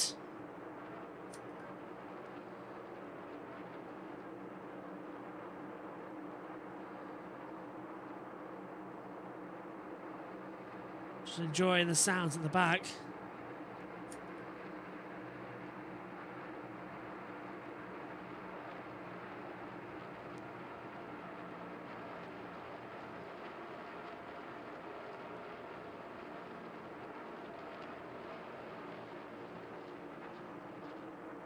Just listening to the cars, it's quite fun here.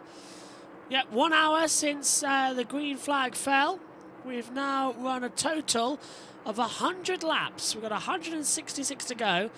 American Outlaw, 40 Out for One Law, says Dirty Air is the next gen car, is absolutely horrendous and one of the worst expensive stock car, if you can call it that. I think that's why in the shorter tracks they've tried to increase the packaging, hasn't it? And it's worked, Jack, hasn't it? So far, the Phoenix race was pretty solid.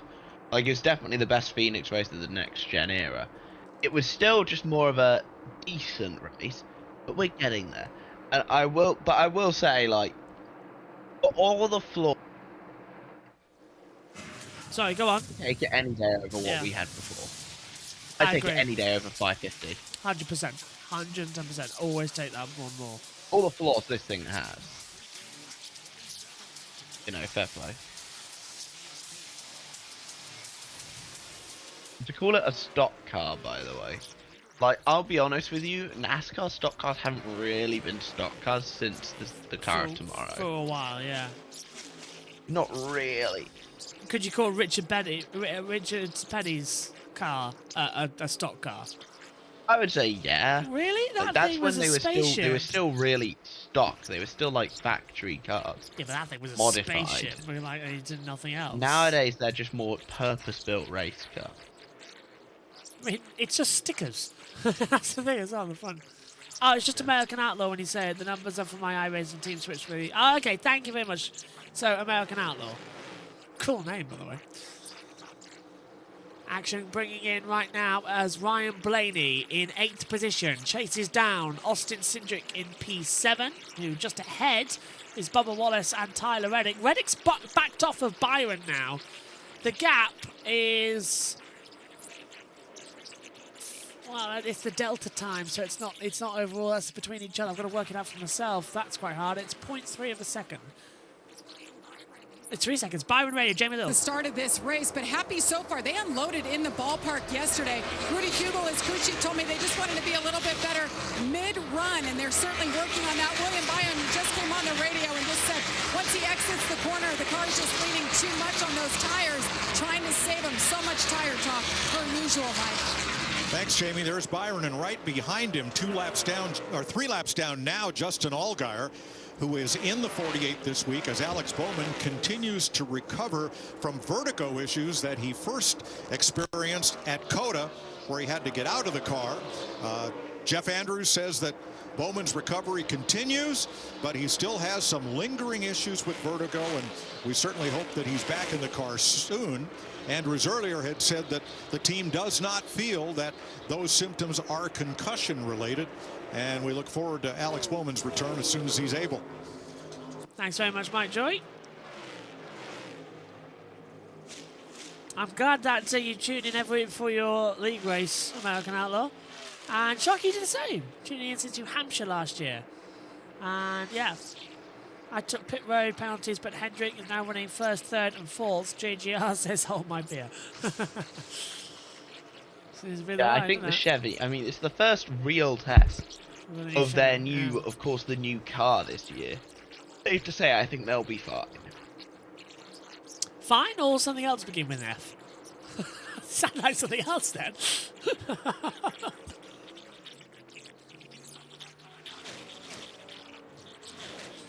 29 to 35. Stage 1 and 2 just lagging a little bit. We know that stage 3 is going to be quite the exciting one.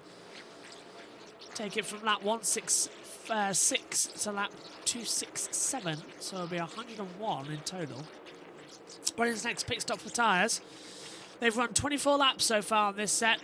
Sorry, 29 laps, so they're gearing up soon for new tyres. So that'll be coming shortly as the data systems restart. So they last stop, yeah, so they'll be coming in soon for new tyres. Fans in attendance here, a bit of a sellout crowd. They're seeing a great little run here. And certainly, oh, that's a great idea. Look at that. That's a 21st century tankard, isn't it? That's unbelievable. So it's a metal tankard, but it's a reusable one with a lid on the top, like the German kind. And it's made of metal. with a little bit of a cooler thing on these sides. It keeps your beer cool. That is cool.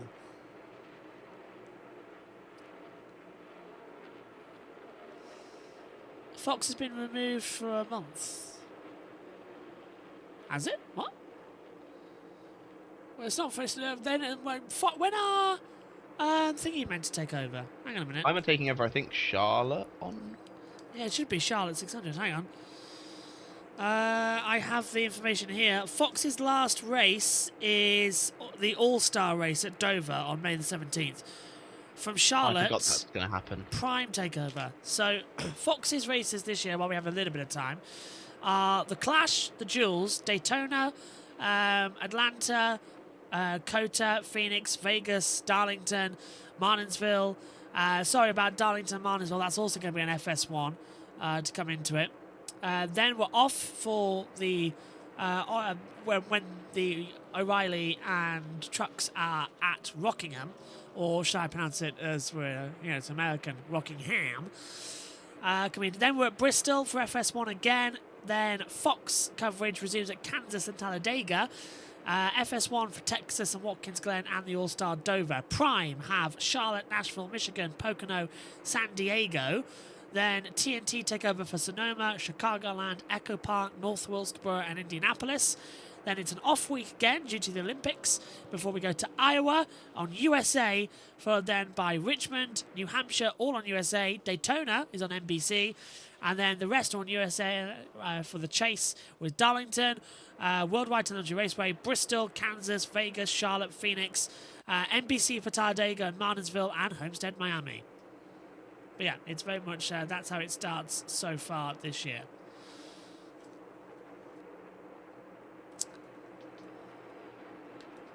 Thank you very much for the kind comments in that we're better, the greatest commentary coverage of all time, better than Fox. Thank you very much, everybody. Lovely Greatest comments. commentary coverage of all time. Wait, who did they say that was? Us, the JBM team. The better for being the greatest commentary coverage of all time. Better than Fox, bro. Fox, the bar's on the floor. Yeah. If we can be better than Prime, then That's like telling a team in the Premier League to be better than Tottenham. Oh, I was wondering when you're going to get the Tottenham drive into this week. And yes, guess what? And Liverpool still failed at it. Thank you very much for the lovely comments coming through. I'm glad you're all enjoying it. JB, remind me so much of Lee Diffie. Lee Diffie, of course, the Aussie. Let's have a call. Pit road. From those first handful of laps, Kevin, what's he talking about? Well, a lot of times it just depends on which end of the run you want. So think he ran it too hard? Well, those first... I think he got a bit surprised there, Jack, didn't you, Kevin Harvick, to be asked that question? He was like, what, yeah. Harvick, though, is the only one of the Fox team trained. Go on. Fox commentary team, it's time to go. Mind have kept saying, don't even try to explain relegation to this crowd, yeah. Basically, imagine... You all don't have to worry about relegation. Yeah, imagine if the Kansas City Chiefs got relegated, got demoted to the league down. I think I can do a good explanation here to relegation. Basically, imagine if the worst 3 NFL teams every year would drop down to like the college level. Let's say that there's like a second tier, like NFL 2. It would drop down to that, and the best 3 teams from that division go up. Went up to the NFL. That's what relegation is. And it kind of makes sense because the you worst guys teams go down, the best teams go up. Ah, brilliant! It's mind-numbing, the fear of relegation, considering that 2 teams I support are in a relegation battle this year. I love this, by the way. That last Ted Lasso taught me relegation. Excellent. That's what Ted Lasso is. I see you are a man of culture, or woman. Love Ted Lasso. Can't wait for the new season to come out. I've never watched it, but I've seen you need a lot of clips. Yeah. Looks really entertaining. IndyCar had about 5 lead changes per race. It's so boring to watch. IndyCar today was quite exciting, actually. It was tactical masterclass. How many lead changes have we had today? Laps and rundown still not working correctly. 11. 11 lead changes today. Lap 39 of 85 in this stage. Lap 120 of 267. We've got a 448 to go as Hamlin passes Keselowski, but last is still the leader from Bell. Go on, Jack. I was going to say, I really enjoyed the Arlington race today. It was great. That was one of the better street races I think IndyCar have put on in recent years. Like St. Petersburg was... Byron in the pit lane, by the way. St. Petersburg was... It was alright. They're all coming down pit road. Reddick's in as well. Jamie? And we saw this strategy from Reddick in the last stage, as you see Larson getting ready to make his way to pit road, but it kind of bit Reddick having to run longer, but it looks like a whole bunch of them are going to come early this time. Screw using your pit road. Larson and Bell to pit road. Chase Elliott as well. So the first four cars are in. Jamie. 40 laps there on that run. Kyle Larson, you heard that radio, worst run yet, lacking grip overall. He'll be happy to get these 4 fresh tires. Meanwhile, Christopher Bell in the 20 team says same thing. He's lacking overall grip. It's the worst it's been, and it's basically all over the racetrack. So they made an air pressure adjustment, 4 tires here, and get that fresh tear off on the windshield. So the first 7 drivers on track and more came in this time. Regan? Well, Mike, you see the 9-car Chase Elliott pulling out of the pits right now. Continues to build a little bit too free for him, but he did tell crew chief Alan Gustafson right before he pitted that he felt like he found something with that 9-car that was better. Alan confirmed it. He saw it on the computer and said it does look much better. So pit stops beginning. We'll open up the battle screen as well, so you can see the cars coming down pit road as we come into this. Ryan Blaney has now gone to the lead of the race from Denny Hamlin in second. Hamlin doing a 30.9, Blaney 31.3 last time by, so Blaney is considerably slower as we come through, and is being caught actually by Bell, who's already back. How's Bell? He's just come into the pits. Bell's already on the back of him. That's a bit of, and so is Byron. This must be to try and unlap themselves.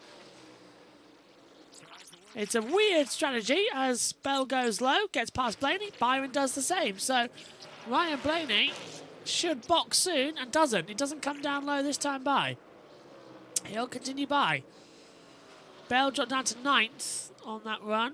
8th for Bell, Byron 9th. 10th down is lapped. So the top, well, yeah, so now basically the top 7 yet to stop next this time by. 4 more tires, Larry. so you'll make up a lot of track position. Hey. Quite a few only took 4 tires. 2 penalties. 2 penalties. Oh, who? We have Josh Berry, Todd Gilliland, both too fast on pit road. That will be a pass through. Oh, magnificent. That's all we need coming into this one. Just the one caution so far here tonight, and that was due to the stage break.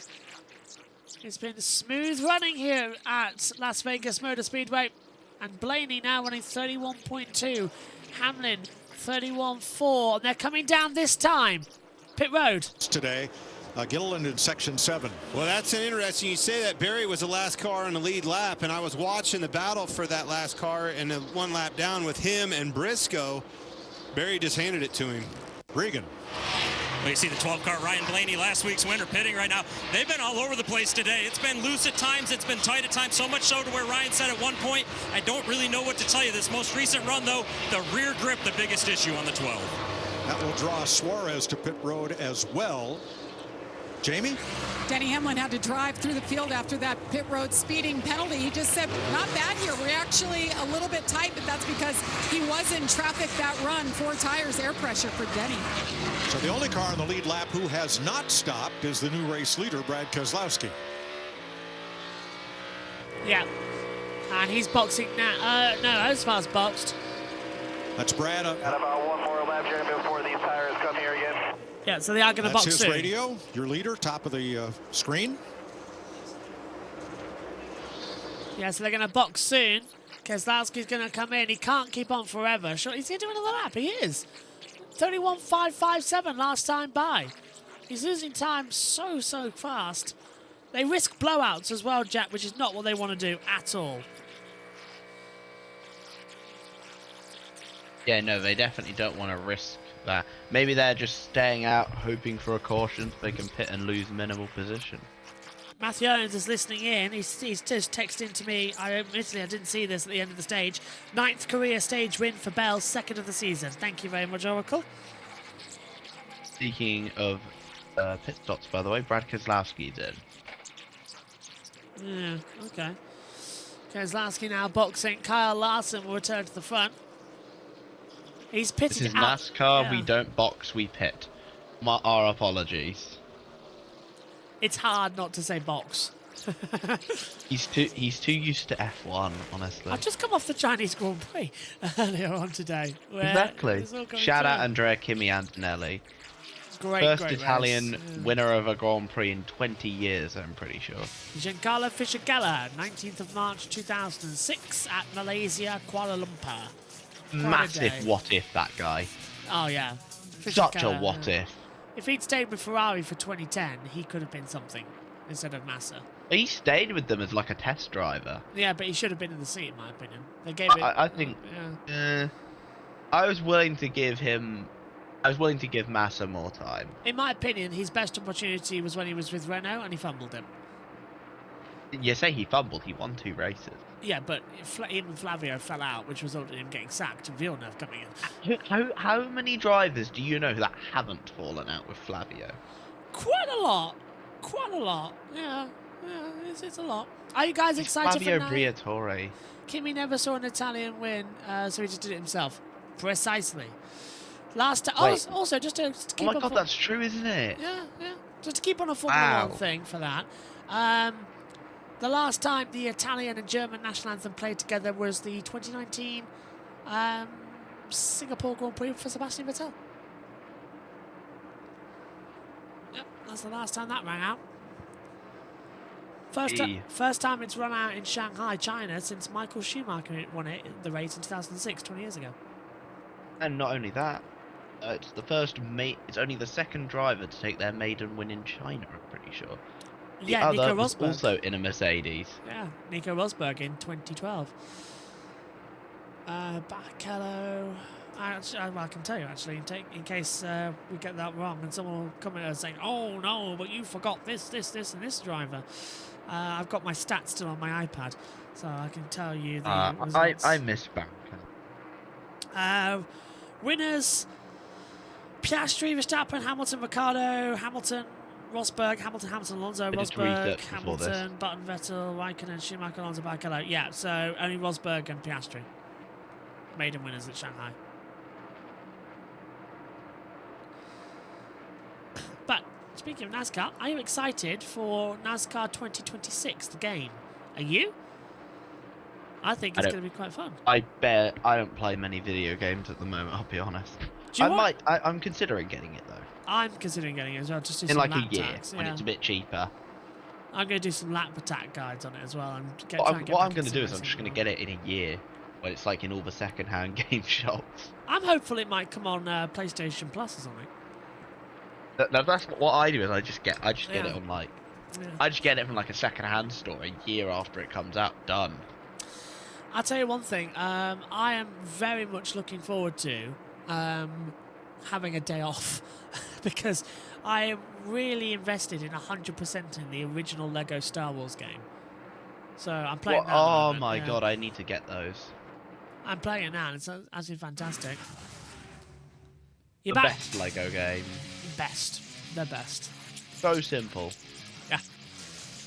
By the way, if you want to see something quite interesting, commentator versus Bowman's Marshall. slow, I think. Bowman is slowing up. Yeah, he's going to be left vulnerable here. No, why? It's not Bowman. It's Elgar. I done the same thing. Yeah, it's not just an Elgar. Yeah, it's not Bowman.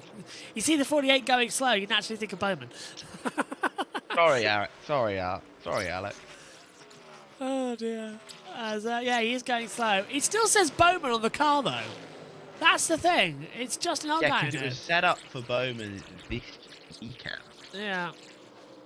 Allgaier, obviously in his second Cup race this season, he ran the Daytona 500 with Junior Motorsports. So here's what happened. Does he just scrape the wall? He did, got loose. Front end slipped away from him through exit turn 2. Code Brown for Justin Allgaier. He's running 32nd at the moment, 2 laps down. As the 51 of Cody Ware is right. Yeah, this is what we need to be keeping on. Have you considered commentating, broadcasting iRacing or NASCAR console racing esports is a huge revenue opportunity for good broadcasters? We haven't, but we have now. I've never been interested in the world of esports. And I know. Do you know, American Outlaw? I know you don't do esports chat, but we do have a JB Esports channel where we're currently running the Fun Cup challenge. But do you know what? We'll have a look.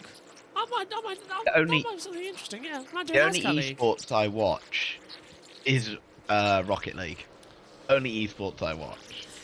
I sometimes dip into PSGL. I'm still one of their reserve commentators if they need me. And Isn't that where like Omi commentates? Yeah. Shout out Omi, by the way. Is our junior Formula expert.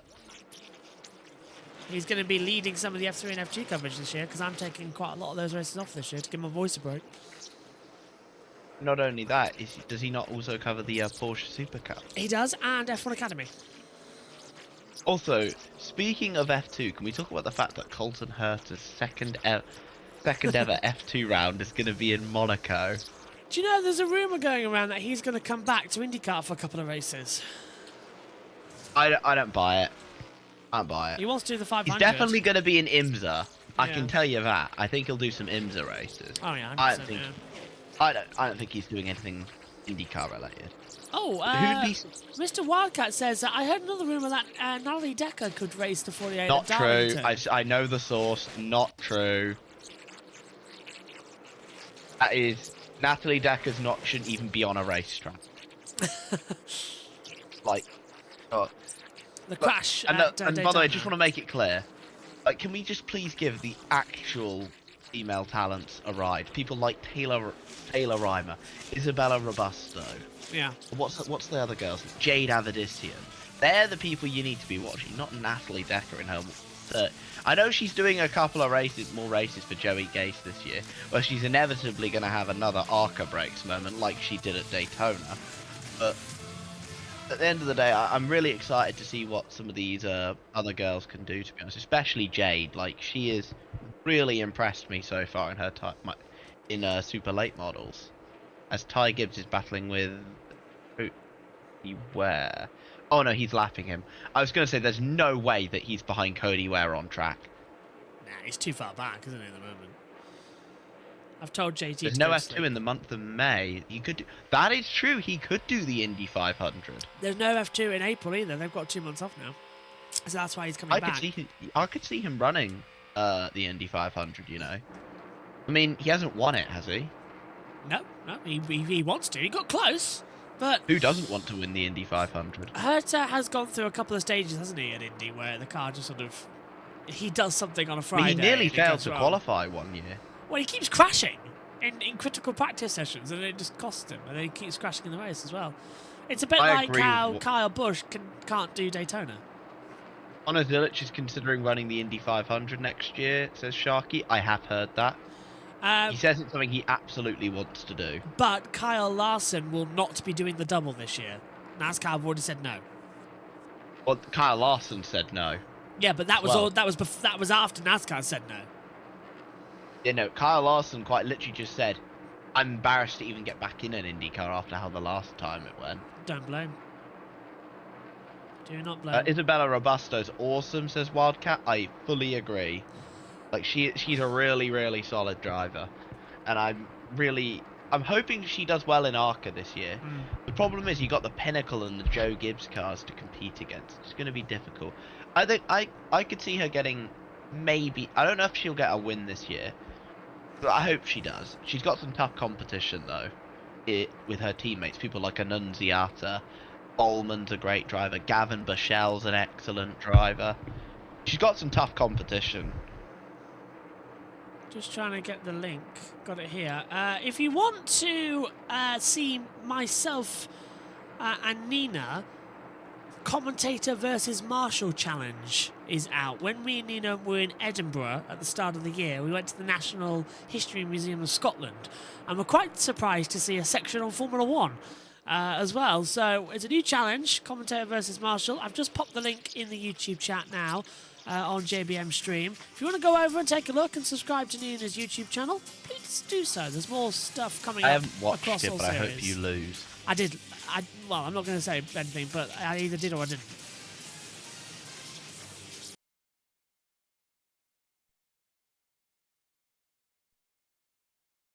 So, 17 to go in stage 2.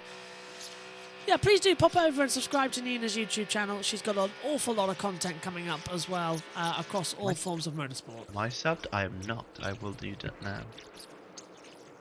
Same handle, by the way, on Instagram and TikTok, at Nina's Racing Secrets. So, Kyle Larson leading at the moment. And we have got about 28 to 30 laps since the last fuel stop coming through. Mr. Wildcat says, NASCAR only pushes women by looks, not talent. Danica sucks. Deegan sucked. Now Decker is the worst. Whoa. Deegan had whoa. Never say that when Danica Patrick's involved. Danica Patrick was arguably the worst. I will be blunt with that. Statistically, she is with the worst. Equipment that she had, like, you can give benefit of a doubt to Decker in that she didn't have great equipment.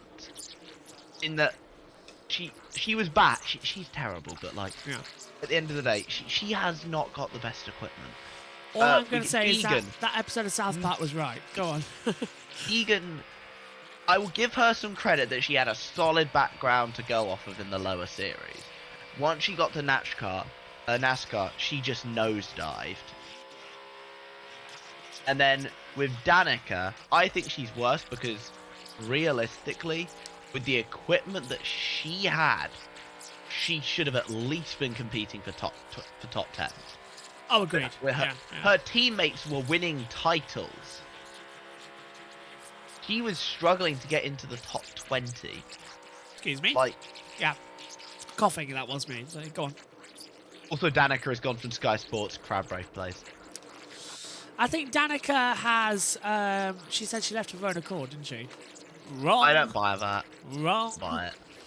She got fired. Apparently, though, when they fired her, they had to get a lizard in to tell her. Oh, good.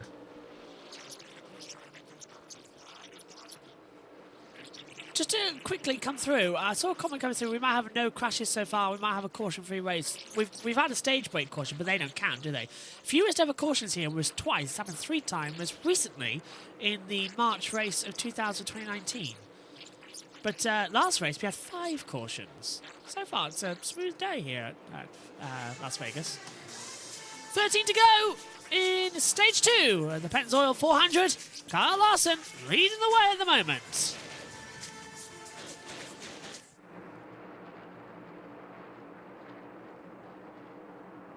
What happened to Brighton as well coming through, I think? Brydinger, I think. Brydinger, is that what it is? She is on a part-time schedule with Rackley War this year. She lost her full-time ride because, to give her credit, she didn't crash a lot. I'll give her some credit. Unlike the others, she didn't crash a lot. The problem is, her teammate won half the races that year. Yeah. I don't think she had a single top 20. Really? The 5 truck is generally considered to be the weakest of the Tricon trucks. I mean, you can say that, but like Corey Heim and what's the other guy's name? Adam Andretti have showed that that is clearly not the case. Personally, Heim's back in that truck next week, actually. Yeah. I thought as well, for all her faults, I thought we had actually a good run with Catherine Legg. She was learning quite quickly. Agreed. She was... I mean, don't get me wrong, I don't know if she's like a superstar, but like she was doing all right. She was actually learning quite well. She was doing it for fun, really, wasn't she? And that's what you should do. The woman who came back to ARCA this year is talented. I forget her name. I know who you mean. What's her name? I know exactly who she. Is it Ali Owens? Is that her name? I think it might be Ali Owens. Do you know what I've just noticed? Yeah, that is who. That is who. Yeah, she's solid. Yeah. She's solid. Just to distract myself for a second, just take a look at the full screen here on the driver tracker. If you see the infield section where there's a road course built into the oval, you can see where, because Las Vegas Motor Speedway is open to the public, you can come down and you can have laps in a NASCAR, and you can have drifting experiences and drag strips and everything. Look at the infield section. This is an image that was taken on Friday from the helicopter camera. That gets used for the driver tracker mapping. Just take a look at how much rubber's been put through on the curbs there. I've never seen so much in one section of the circuit. It's quite impressive. Anyway, back to the data. Yes, she got bumped to Cup for a couple of races, and for a first Cup start, it wasn't the worst. Yeah. Haley Deegan is back in our other car. than that, she was fine. Why didn't Deegan try another season in Indy Next? She was terrible. Yeah. Same way as she was at the back every single race. Well, Sophia Flörsch, did she even do a race? I can't remember. She did one start and then left. Yeah, yeah. I think sponsorship related is my guess. Is she racing in anything? No. No, I don't think she is at the moment. She raced a bit in the Boss GP series, apparently, which... okay, then. Jamie. The series where Mahiva Rakhmonov won a title. Drops to the inside, and he makes the pass on Kyle Larson. Yep, good. What was that about opportunity? Jamie Little forgetting she's not lead commentator here today. She's pit reporter and commentating on the lead action when she was supposed to give us a pit report. Byron's moved up to the lead of the race, though. He's got ahead of Kyle Larson, and Bell's trying to come up next as well as Kyle Busch unlaps himself. Larson's going to lose out on pressure here. Bell's got so much more traction coming through turn 3. He's on the back of the 5, but a car's length between them as Larson comes up along as well to get in the cut-off coming through. Jamie Little just practicing for Darlington next week. I don't think Jamie's on the call next week at Darlington for Indy. Oh, please trucks. be Eric Brennan. I think it please is Eric. Be Eric. Yeah. Oh, I love Eric Brennan. He's so good. Look at the bump that Larson now gets in the back from the 8. Kyle Busch, by the way, is a lap down in this traffic. He's in 27th place. Go on. I thought Am Racing booted her, but Am Racing sucks.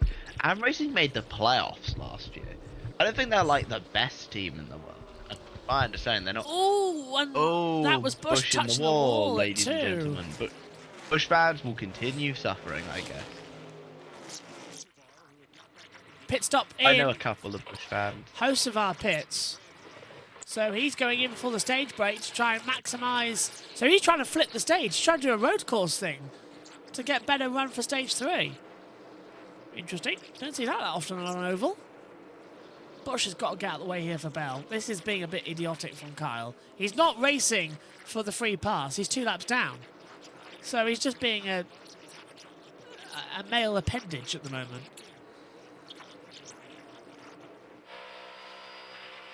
There's Bell. Busch has dropped behind him now. So can Bell get ahead of Larson with 3 to go in this stage? Because Byron has the lead as things stand. Waiting for the day Kyle Busch to drive in trucks. Every time Kyle Busch drives in trucks, it's like his personality flips, Jack. He is just so much faster, so much better than when he is in a Cup Series car. I don't think Kyle doesn't like these new regulations. He's never liked this generation of Cup cars. He's also not the driver he used to be. That's also true, yeah. I don't think he's as good as he once was. But yeah, he's never really adapted to the next gen car. I think, is Larson coming into pit? He came very no, down he's low. just very low, okay. Yeah. I thought he might have boxed then as well. It would have made sense for him to try and flip the stage and get a better run for stage 3 if he could then be controlling at the front. But pits are closed with 2 to go. So with 1 to go now, that's it. He can't do anything else to come into it now. William Byron going to take another stage victory here this year. And that is going to be quite another run. This will be his first stage win of the season. William Byron exits the last corner and takes the green, white, checkered flag to win stage 2 of the Pennzoil 400. Larson will be 2nd, Bell 3rd, Wallace 4th, Hamlin 5th, Reddick 6th, Buescher 7th, Preece is 8th, 9th for Elliott, and Austin Cindric rounds out the top 10 as the caution comes out. And we go to stage break. William Byron as your stage 2 winner. Not bad. I was expecting a little bit more drama in stage 2, but we've got through that quite quick. Now we've got 102 laps to go, Jack, ahead of the final one. Now it's going to get spicy for stage 3. Cannot wait for this one. It's going to be a lot of fun as Fox go to commercials.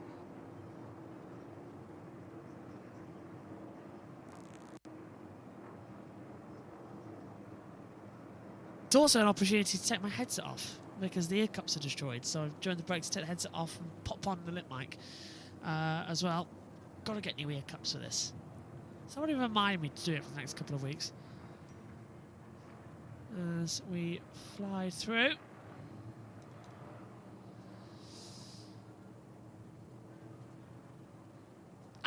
Okay, cool. Hopefully everyone's enjoying Commentator versus Marshall. Maybe now might be the time to go watch it. The link's in the YouTube chat above. Make sure to subscribe to Nina's Racing Secrets on YouTube. Byron Larson. Never get any shout-outs to my channel. No, I'm just... You don't have a channel, do you? I do, but I don't upload any. I don't upload it. If I ever do come back to streaming, it won't be anything motorsport related whatsoever. We'll still link it though. What is your channel? Yeah, it's literally the same. It's just called the Little Owl 1. There you go. The Little Owl 1. The Little Owl 1 on The last, YouTube. Go on. The last content I think I ever uploaded to it was probably like January last. I want to say February last year, and that was like streaming about internet drama because that's what I do. That's my area of where I just like to mess around and have fun. I've been thinking I need another YouTube channel where I can just do crazy stuff like the gameplay of like Lego Star Wars and all that lot. I think I've got my niche that if I want to come back to it. Oh, I'm so sorry to Joe, who's had to go because of tornado season tornadoing, has to leave to look at the radar. Hopefully you're okay. Yeah, stay safe, man. Tornado season sucks. Okay, we'll take a break. Let's go back over to Fox. Got it done, and I think that was just a testament to their championship pedigree. Like, I think back in the younger years, maybe that would have been a meltdown Ryan Blaney moment, and it wasn't, and they locked in and got the job done. Join Kevin every Tuesday and Thursday for NASCAR's #1 on the iChart podcast. Kevin gives his expert opinion on the top storylines and has guests from entertainment, the world of sports. It's a lot of fun. It's Kevin Harvick's Happy Hour. Don't miss it.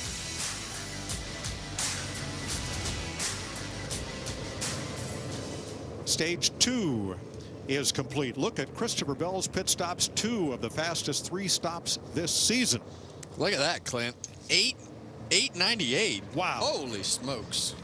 We're going to need it again, boys. Please get me in front of that 5 car. I'll do my job on the racetrack, but I need you now more than ever. Well, pit road is still closed. Larry, let's go back to speeding penalties. 14 of them here over the 2 races last year.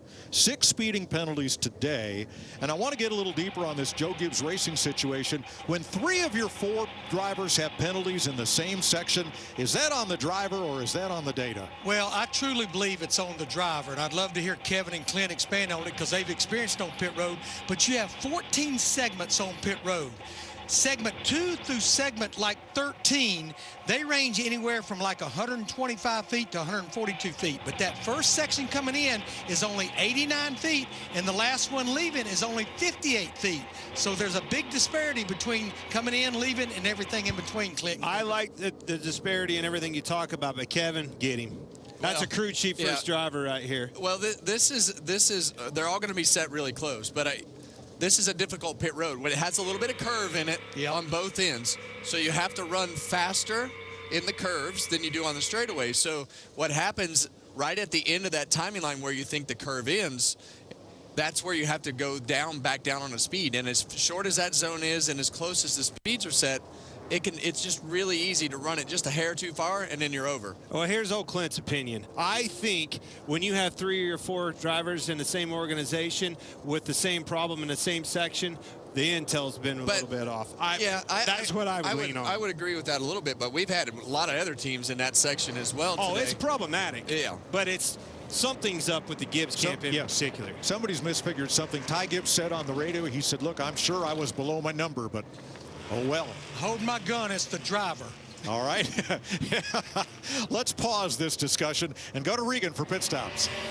Well, Mike, Tyler Reddick in the 45 car running in 6th place right now continues to be solid, but continues to fight the same thing. It just builds too tight as he runs. Been working on lines, trying to figure something out that'll work. His teammate in the 23 at Bubba Wallace, needs it to fire off a little bit better, but it was more manageable that time, Jamie. William Byron in the 24, a little bit tight in traffic. He doesn't want any adjustments, said he needs to be better on the bottom. The 5 of Kyle Larson, a little freer in traffic that run. They're going back on the last adjustment that they made. Battle off pit road. Oh, that was close. Larson, Byron, Bell, Hamlin as they come off pit road. That's how close it was.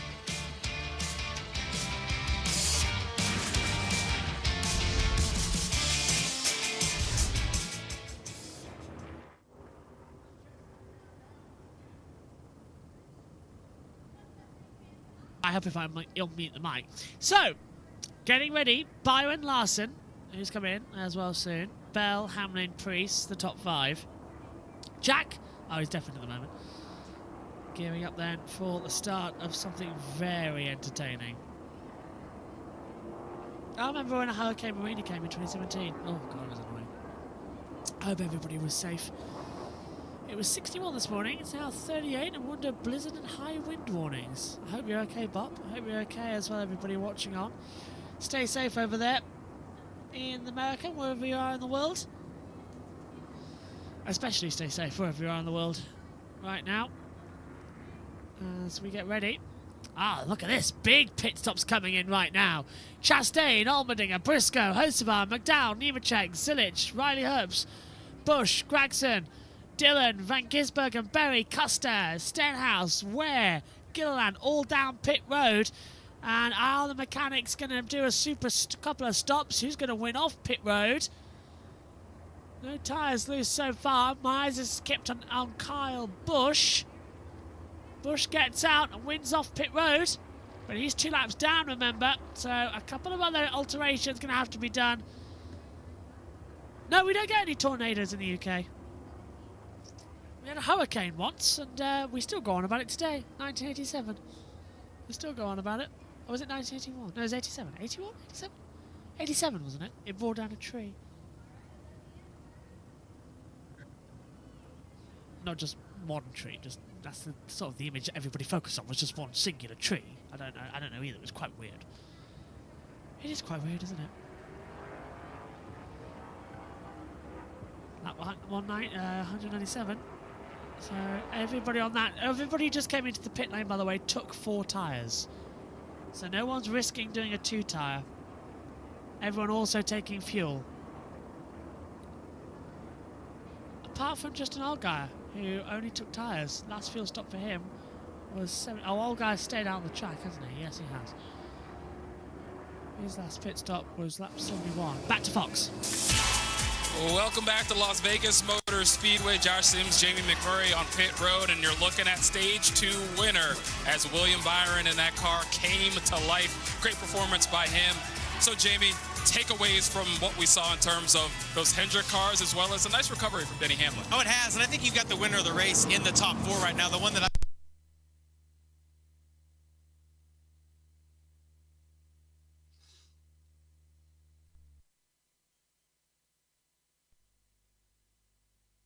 work on their car. We're going to find out who has what. Yeah, and as we look forward to stage number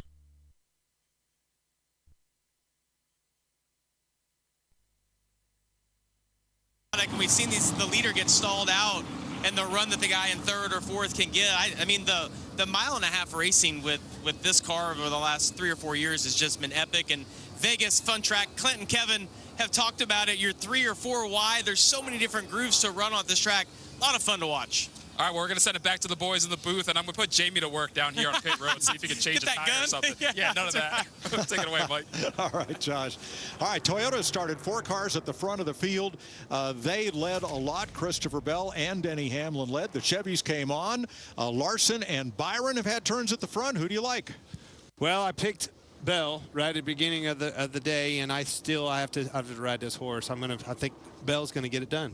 What you're saying is you're chickening out on changing. I'm getting a little nervous about it. Well, and that's the interesting part. I feel like the Toyotas have not gotten any better than what they were at the start of the day, and it seems like right now the Chevrolets have been able to make their cars better on every pit stop. So, yeah, the 5 and the 24 have been good, but I'm still sticking with my 11. Well, Hendrick has dominated here at Las Vegas. Led the most laps in 5 of the last 6 here. Won 10 of the last 16 mid-race stages. And 5 of the last 10 races. And there are the winners. You know, none of us said Byron, though. And I mean, he drove right by the 5. Got him in traffic and used Kyle Busch as a pick. That's how you have to do it. But both of those guys are going to be looking in the rearview mirror. Kevin, I think you're all over it. Denny Hamlin come a long ways in a short amount of time. If we get to the end of this race and you get Larson and Hamlin or Larson and Bell battling, if Byron's in a position to capitalize, we know he's the opportunist. He's going to be all in. Yeah, but Kyle Larson, we saw how aggressive he was with Bell earlier, and that's the unique part about Larson. He'll make you think he's going to run right into you and then stop and give you one lane. Well, most people would. But that's well, that's what happened with Bell earlier. I think Bell thought he was going to run into him, but that's something that Kyle Larson does really well. You'll think he's going to squeeze you, but he's still going to give you a lane, but he's going to make you think that there's nothing there. You're going to see. We're going to see some serious something in this stage. Stand by for action. Here we go. This is going to be something else. 95 laps, the final stage of the Pennzoil 400. Larson down low, Byron up high, through the restart zone, the green flag falls, and we are racing for stage 3 down to turn 1. Byron getting a push from the back of Denny Hamlin. Reddick Glow alongside, coming in there with Bubba Wallace and Chase Elliott. It's a smooth restart so far as they come out now down the back stretch. Going down low, Bell's trying to make it 3 wide. Larson's going to get swamped by Hamlin high and Bell low. He's now going to be hoping for a push from Bubba Wallace, but he himself getting loose. It's 4 wide further back, Jack. That was quite something. Yeah, absolutely. I assume I've not missed anything. I was just grabbing through it.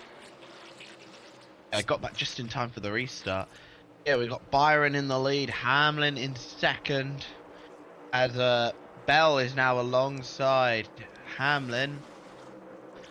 Fox, can we see that, please? Thank you. Here we go. 22nd career stage win for Byron. 4th career stage win here at Las Vegas. 13th time in 18 Las Vegas starts that Byron has led laps as well. That's coming in from Matthew Owens. The Oracle, our spotter in the comms box tonight. As Hamlin right now following Byron, being followed by Bell. And he's got a good run on the backstretch towards 3 and 4, Jack, and I don't think Hamlin wants to play anymore. Byron cuts low. Reddick goes around the outside, though, of Chase Elliott. Okay. Slowly in this race, it seems. That's still what we're experiencing. Reminds me to bring it on. What a fantastic couple of races we've had. Can Reddick find a way through and claim another victory here? I'm super excited for Darlington next week. Especially with all the throwback schemes that we're going to have.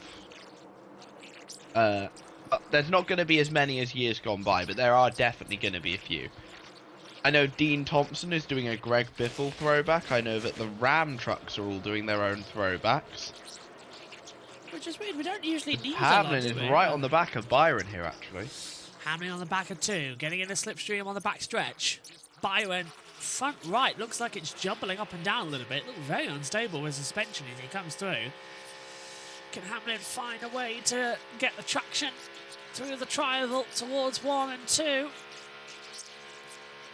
Just dipping below the apron. Hamlin goes high. It's all happening further back, actually, as well.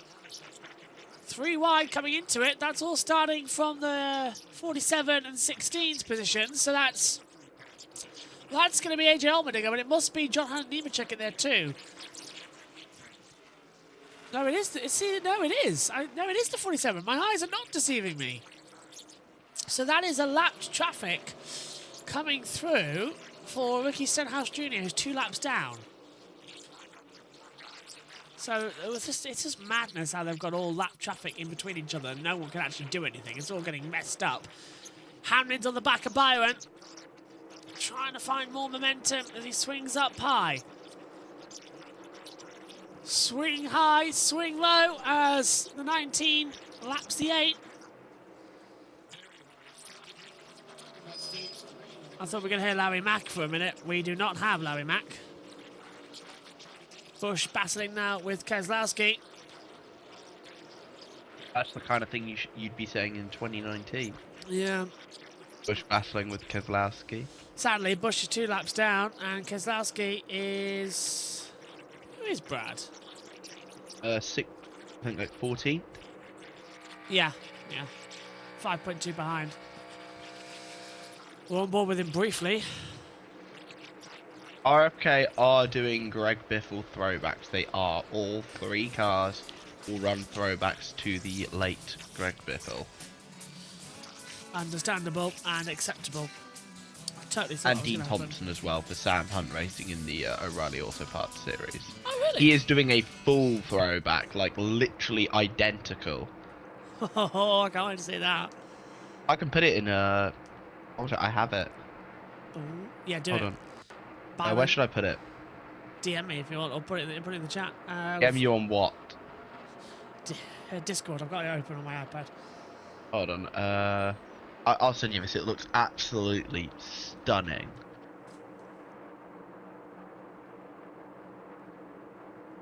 It is beautiful.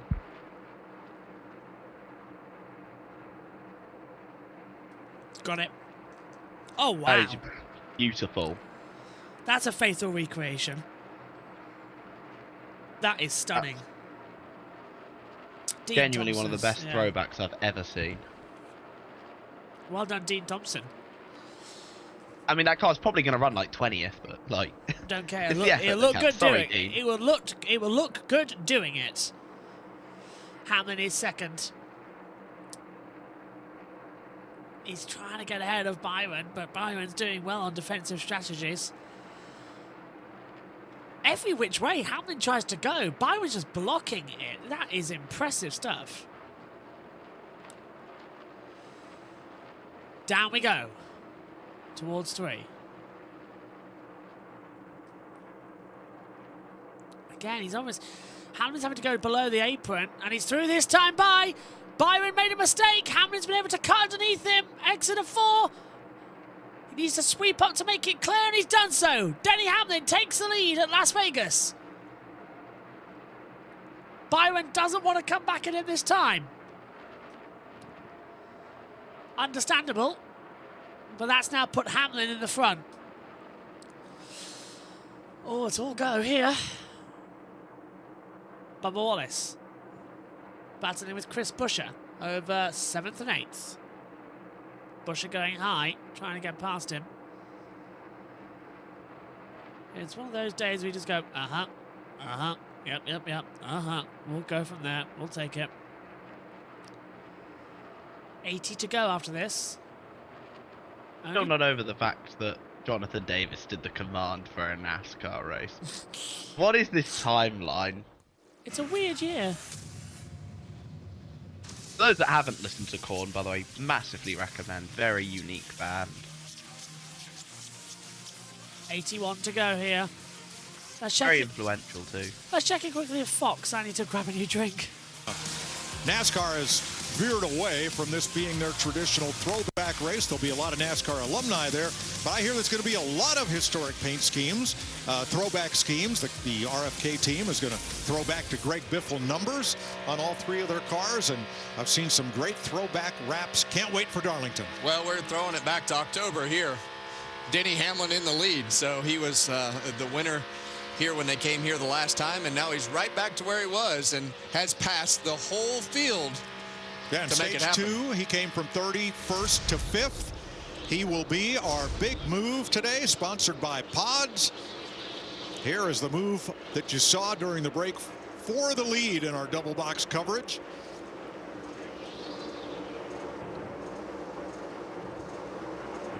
And here's a look at Denny Hamlin's day. One whoops. One speeding penalty.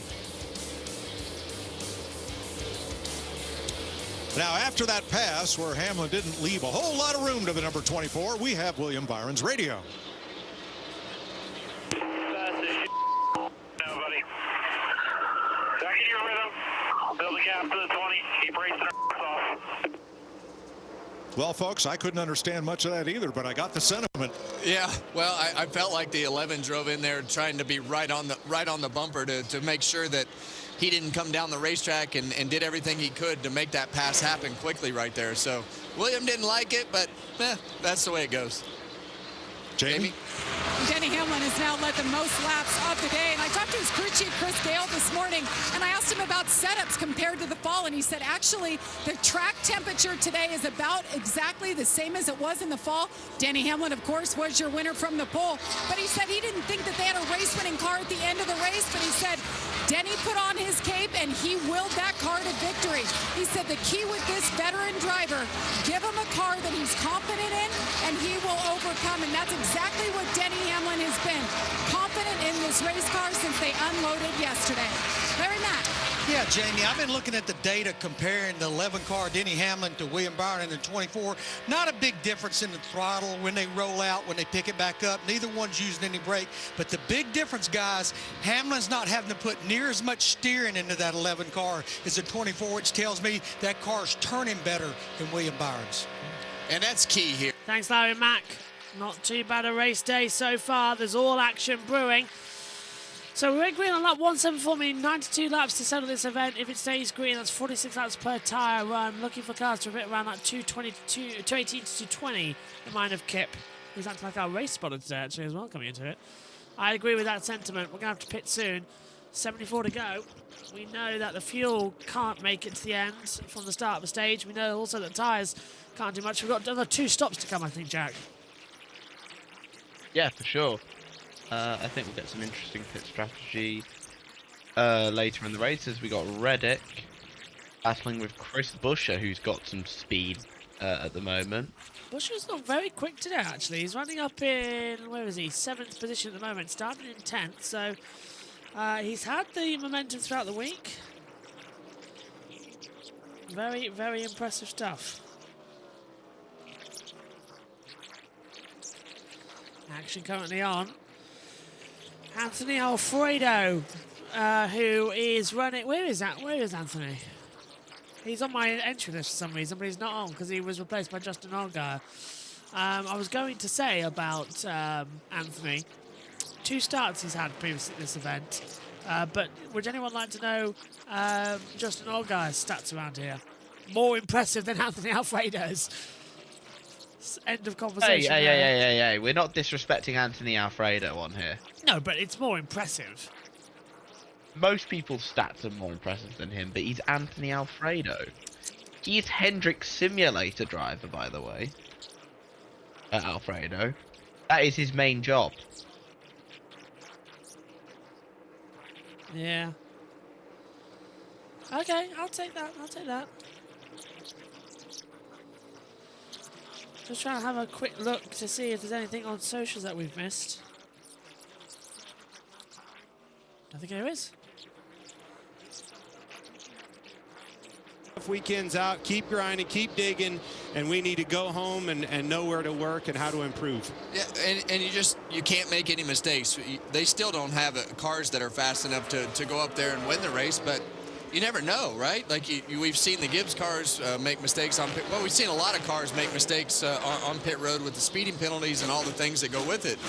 But if you don't make those mistakes, those are free passes for you and your team. So you got to be very pointed and dot the I's and cross the T's to not make any mistakes. Dot the I's and cross the T's as Kozlowski gets ahead on the inside line. So he moves up another place. Ahead of Daniel Suarez for 13th. I'm not doing that. Just heard it over my ears. Someone mentioned as well what positions they were battle, what numbers they are on the monitor. But yeah, 54 going through on the 23. So there again, Gibbs. You see the twitch on the apron there, Jack. The car sort of shoots up towards the right. That was well held there from Ty. As he gets ahead of Bubba for 10th position. Bubba's dropped back massively in this stage, though. This part of the race, Hamlin up 3 places. Elliott up 2. Buescher is up 1. Blaney up 3. Biggest winner of the entire race, by the way, though.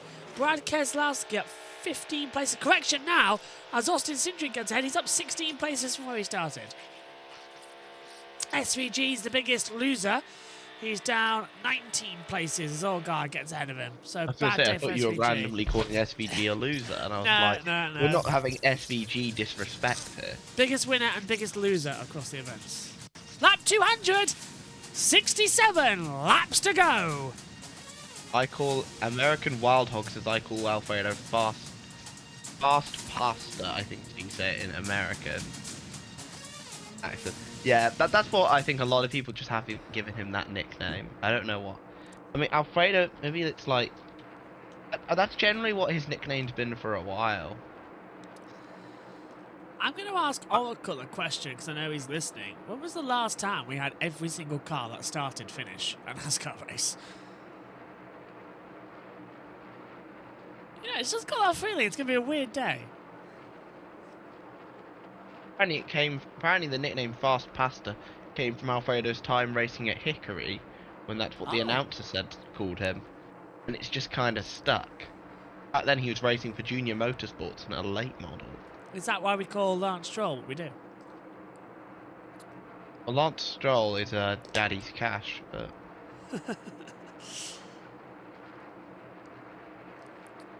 Yes, I think that's safe to say he definitely is.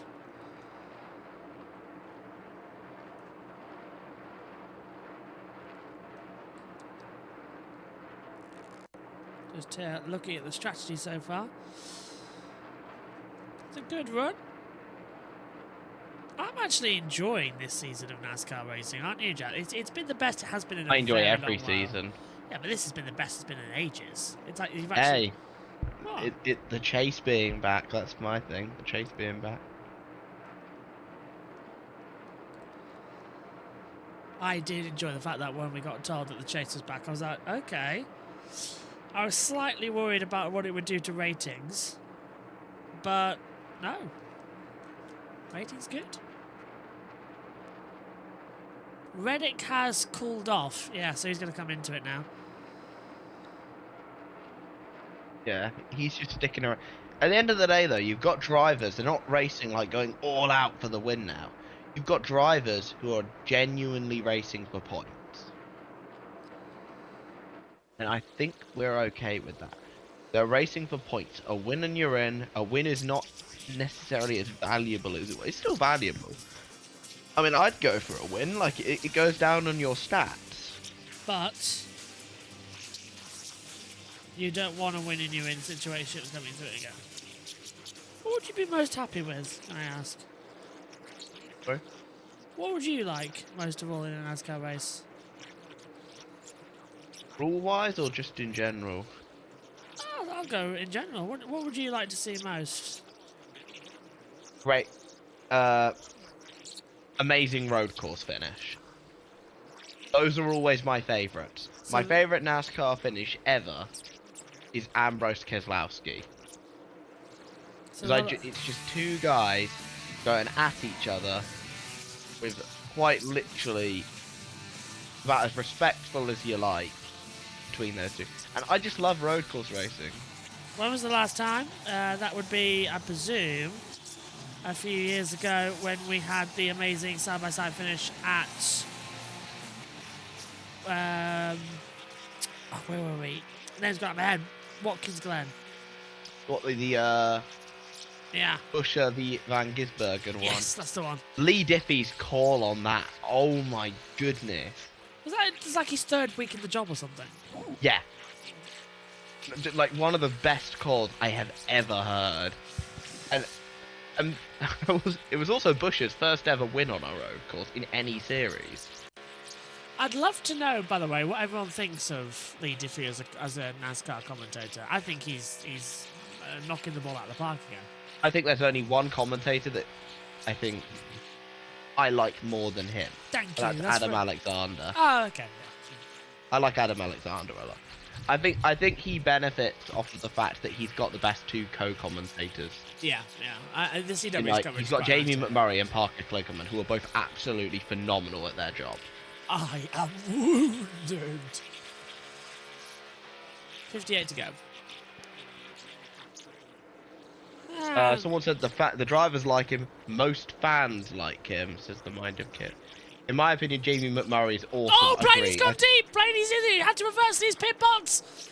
He locked up, caught the jacks, so he's hit the equipment. But Ryan Blaney goes very loose as he does an all-four tyre stop. Oh. Someone says Hocevar calm down after Atlanta. He'll be back. Just quickly, you're not allowed this weekend onwards to spray the pit lane with any sort of sticky material to help the driver slow down. So that was Ryan Blaney getting caught out. You're not allowed to... You know how I remember last time out I was saying about it? Byron going for the lead. Byron's going on the inside line, down into turn 3. He's got the 71 alongside the 11, so there's a bit of lap traffic, but Byron's taken the lead. And we've got a yellow.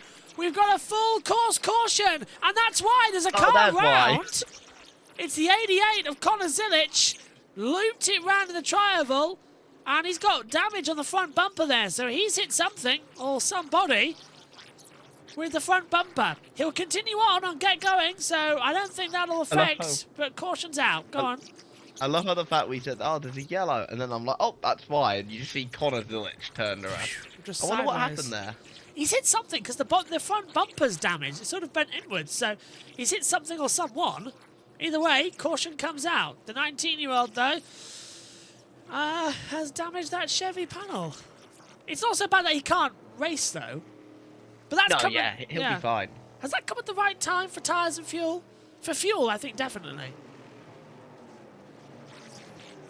That's a tricky one. Caution for incident of the day. But he is still in the race. But yellows do breed yellows. Cautions breed cautions, as American Outlaw points out. That's a shame. Third caution. Okay, so let's take a look then. He's up high. Is he going to get tapped by Logano? Logano's down there. Coming out. Oh, he's just dropped it. He's dropped on his own. It just drops it. So how does he get the damaged bodywork? Because he hasn't hit anything there. Still hasn't hit anything. Still hasn't hit anything. Still hasn't hit anything. I don't know then. How the hell is he Maybe damaged? it was already damaged. How's he done it? He hasn't hit anything. How? He must have been bump drafting somebody, and that's why the radiator's been bumped in a bit. But because he never hit anything when he spun round. Is it radio? For Connor Zilic. Sorry, I didn't see his hand out the window. I didn't know he was pit. Yeah, I didn't get anything up here either. Hand out the window, and that was why, because down in the pit road. Okay. So we're under caution, but all cars are still running. Zilic will come in for a check, but we still had no retirements. Oh, that's where the front end damage came from. Where's he hit? Who's he hit? He hit Stenhouse.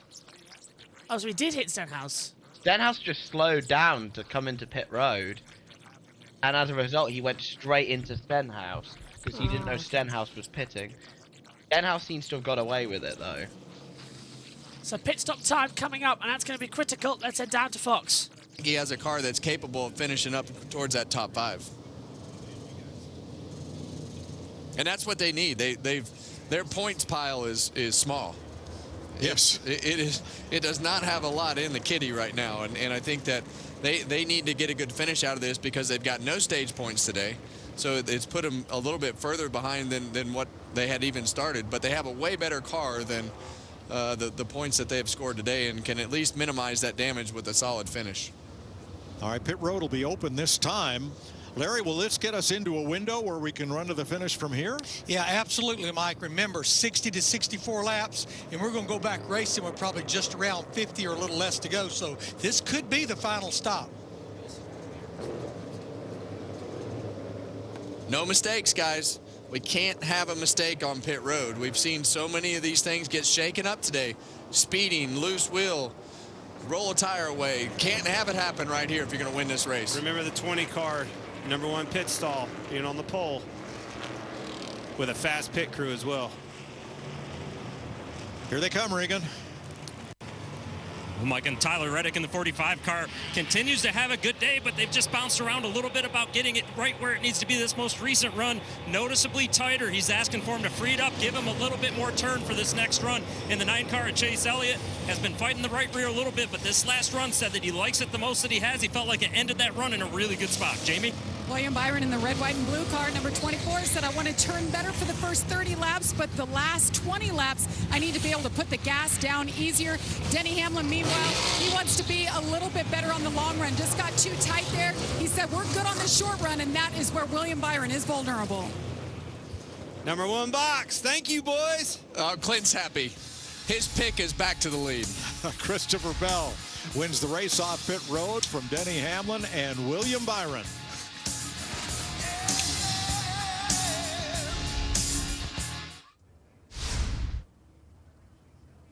Well, that was a fun pit stop. Jack came just at the right time. Yeah, it helps a lot of people there. And we got a lot of Joe Gibbs cars there up front. Only 18 cars in the lead lap, apparently. From the mind of Kip. Free pass belongs to, I think, Michael McDowell. He got in last time by. I'll double check that.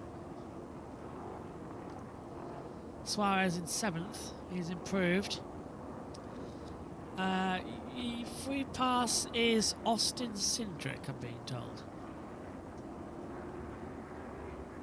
I'll go back on the lead lap as things currently stand. Everyone taking again 4 tires. 2 left tyres only being taken. Might have already heard this from the pit crew. For Eric Jones in the 43. He now that's changed now to 2 tires. Yeah, okay, so he has now. No, still 2 tires. Hamlin stayed out as he comes through. So we have more cars coming down pit road. Briscoe, Allmendinger, Hocevar, Nemechek, Riley Herbst, Kyle Busch, Ricky Stenhouse, and Connor Zilic. The important thing actually is that Zilic has not gone BTW. So far, all the cars are still going to participate in this race and hopefully try and finish it as well. That'll be a nice way to keep going. 52 laps to go here. And the Pennzoil 400 having its first caution for a little spin and contact from the 88 of Connor Zilic. But nothing too dramatic, I just want to point out. Everything pretty much honky-dory. As we get lined up now, coming into a restart procedure soon to Fox. 52 laps to go. Christopher Bell back to the lead after a lightning fast pit stop, and they've had a bunch of them today. Let's meet the pit crew for number 20. Darrell Edwards, Baltimore, Maryland. Jackman for the number 20 car. I played at High Point University basketball. Shout out to the Panthers. Peyton Moore, fielder, former linebacker at Kennesaw State University, and a special shout out to my superstar wife at home. Will Cooper, tire carrier. I played football for Alabama and was on the 2017 national championship team. Michael Hicks, rear tire changer, and I love a bowl of Frosted Flakes at night. Blake Houston, front tire changer, former Catawba College baseball player. Frosted Flakes are good anytime. Come on. Look at this. Why do you try to qualify good on Saturday, Kevin? Exhibit A. Going to be able to buy those boys some more Frosted Flakes. Yep. A great stop and the number 1 pit stall. Now, Larry, we talked about Austin Cindric possibly cycling through to inherit the lead, but that didn't happen. Why? Yeah, he was on pit road. There's 2 ways you could stay on the lead lap. If you beat the leader to the end of pit road, if you're pitting beyond the start-finish line, which is where he's at. He's 3 boxes beyond the start-finish line. If he'd have been pitting before it, all he had to do is beat the leader to the start-finish line, but he did not beat him to the end of pit road, so he is a lap down. But he's one of many that took the wave around right there, including Ryan Blaney. Cindric and Blaney took the wave around, so we'll restart with 20 cars on the lead lap. Chase Briscoe got the free pass. So it was Briscoe who got the free pass. Good to know. 50 laps to go and the Pennzoil 400. What have we got to offer us? It's time to make some noise and get the green flag running. We're restarted. Bell on the low line, Hamlin high. Then we've got Elliott and Byron behind those two. Byron's pushing Hamlin. Gibbs coming in there as well. Reddick's got no one pushing. He's got no traction. Bubba's just gone right round the outside of him. Larson's going to come up and fill that spot. So that was a terrible restart there from Reddick. As they come down into turn 3, Logano's having a bit of a mental moment there. He's almost wrecked out Chastain. But Bell has the advantage over the front versus Denny Hamlin. Hamlin now side by side. Outside line, down through the tribal, through turn 1. Bell's not giving him an inch. And this is what the restarts have been like here so far today. As they come in, this is only our 4th start of the day. Hamlin makes it clear around the outside. Bell's still in the traction zone as they come towards 3. There's movement further back as well. Logano was under pressure. Byron and now Larson. Gibbs coming in 2. Good restart, Jack, but still critical moments coming on. Yeah, good restart for Hamlin as he takes back the lead. Him and Bell probably been the 2 fastest cars all day. Yeah, they've been trading the leads 20 plus times over it now. Side by side for the back. No traction from Busher. Byron's going to slip through for 4th position, trying to go through on the inside line. Really hope that position sticks as we go back to battle screen. Busher on the high line through 4. Over the control line to the triangle. He's ahead. Oh, and he tried to cut down low. Didn't know Byron was there. And that made him forced going back up. So Byron slips back through. Down low through 1 and 2. Come on, put your foot down. That Chevy's pushing that Ford up towards the wall.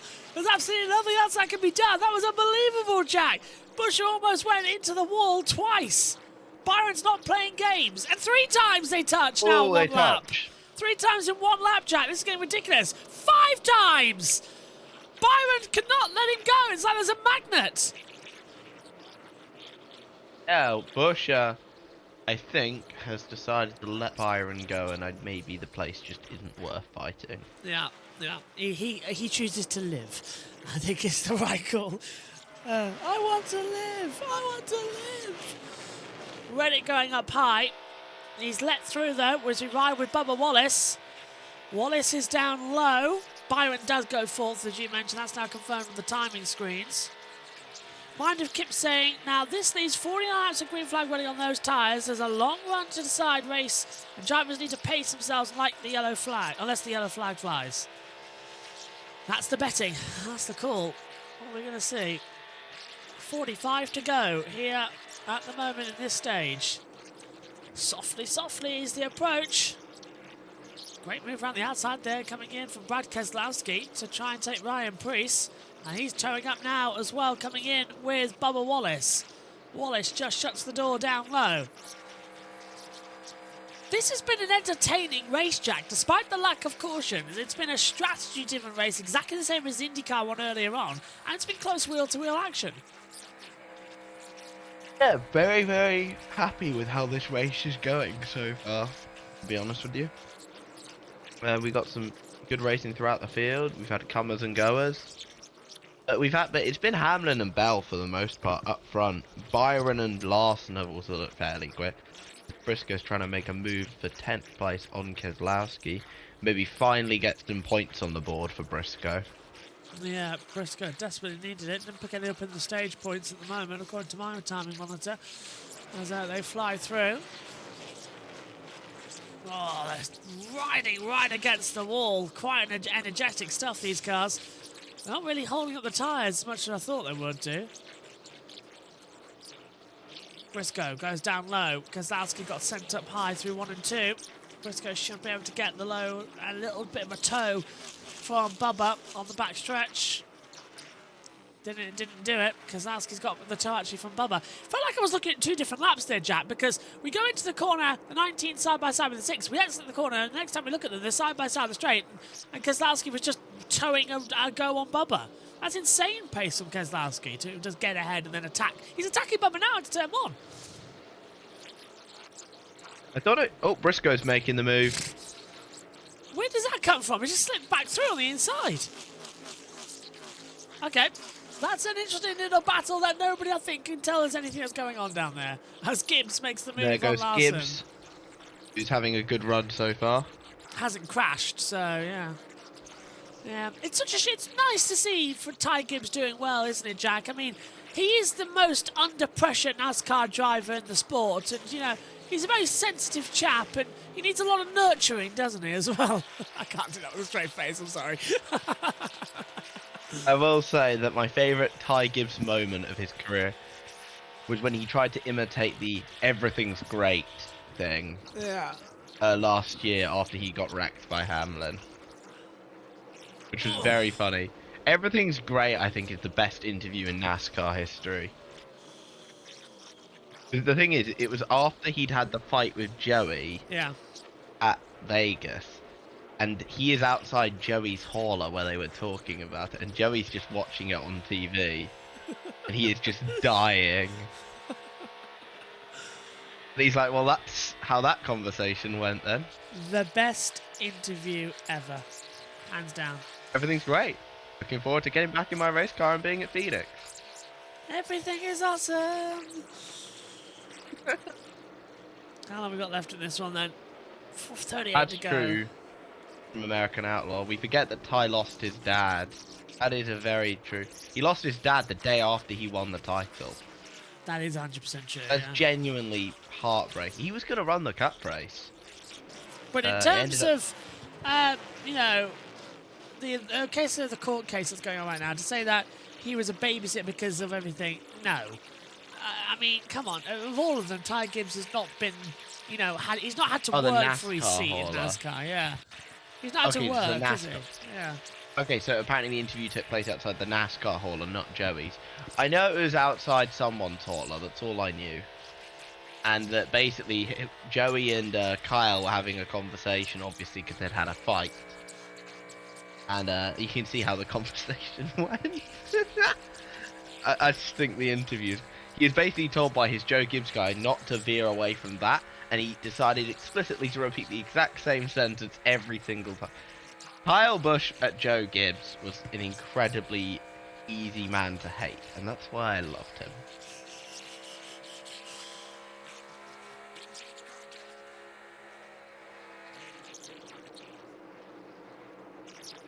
Ty figures out how to win these races. I don't know if Ty Gibbs is ever I mean, he's a natural talent. I mean, I felt like he got a little bit rushed up to Cup, though. Maybe it's just me. I think he could have done with one more year. One more year would be quite fun. In the Xfinity Series.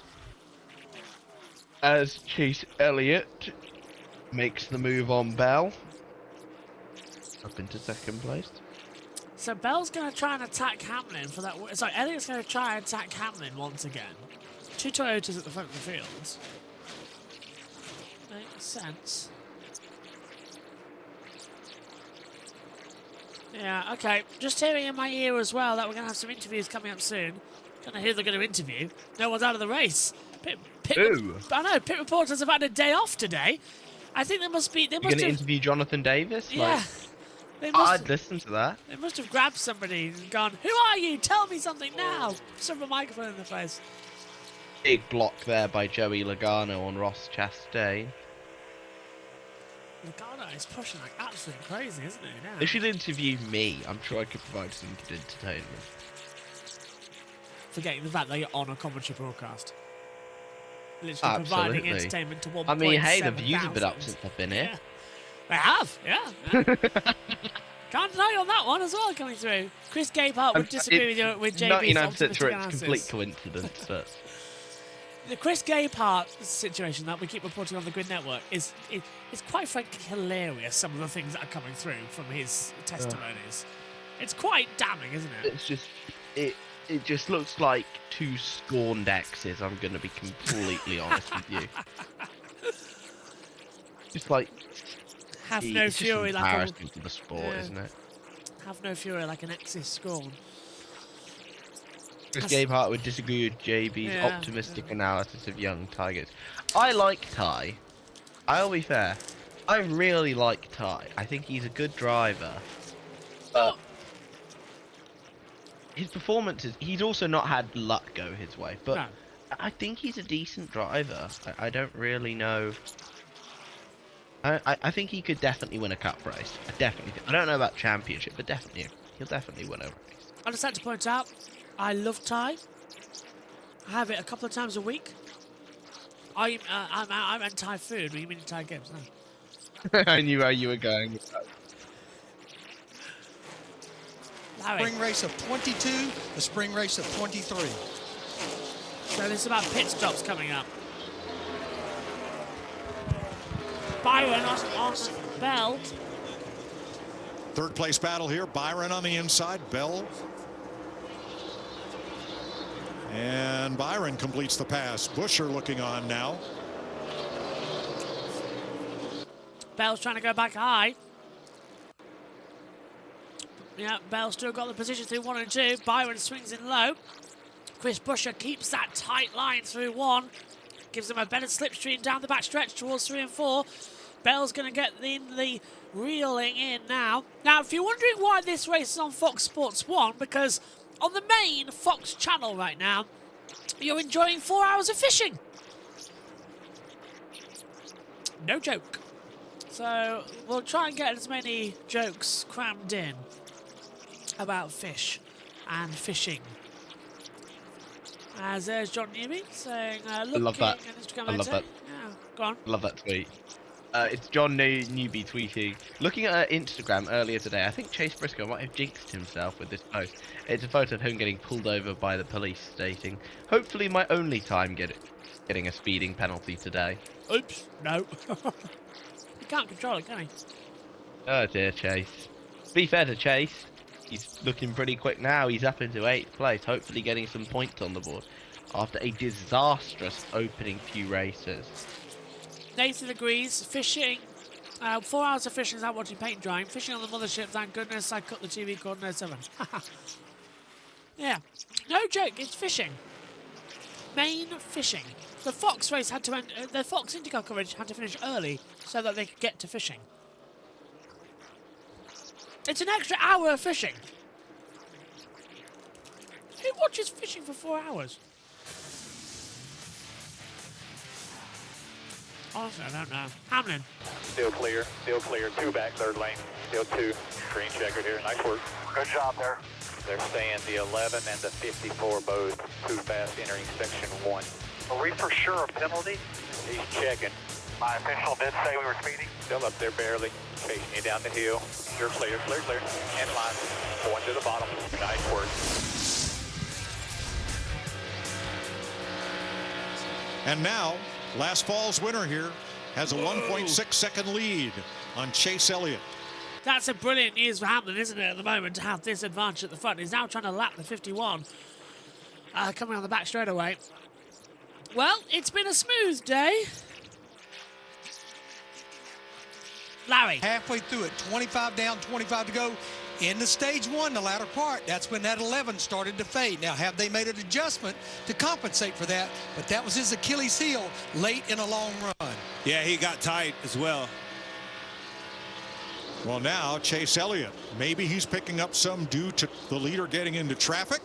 Oh, for sure. Maybe they've turned absolutely. up the wick. That's exactly what happened to Denny last time. Yeah, and with Denny Hamlin's car, we think it's getting tied up off the corner and behind those cars in traffic. It's just going to take him longer, and it's going to be harder on those front tires. And you know, when you look at those lap times, we've given up over 0.3 of a second in 2 laps.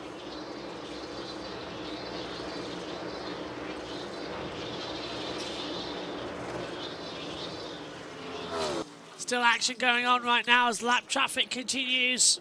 we've had quite a smooth day. 21 lead changes, 3 cautions, only 1 for accident. The other 2 were stage breaks, and Hamlin by 1.2 seconds with 22 to go. We're ticking them off nicely here.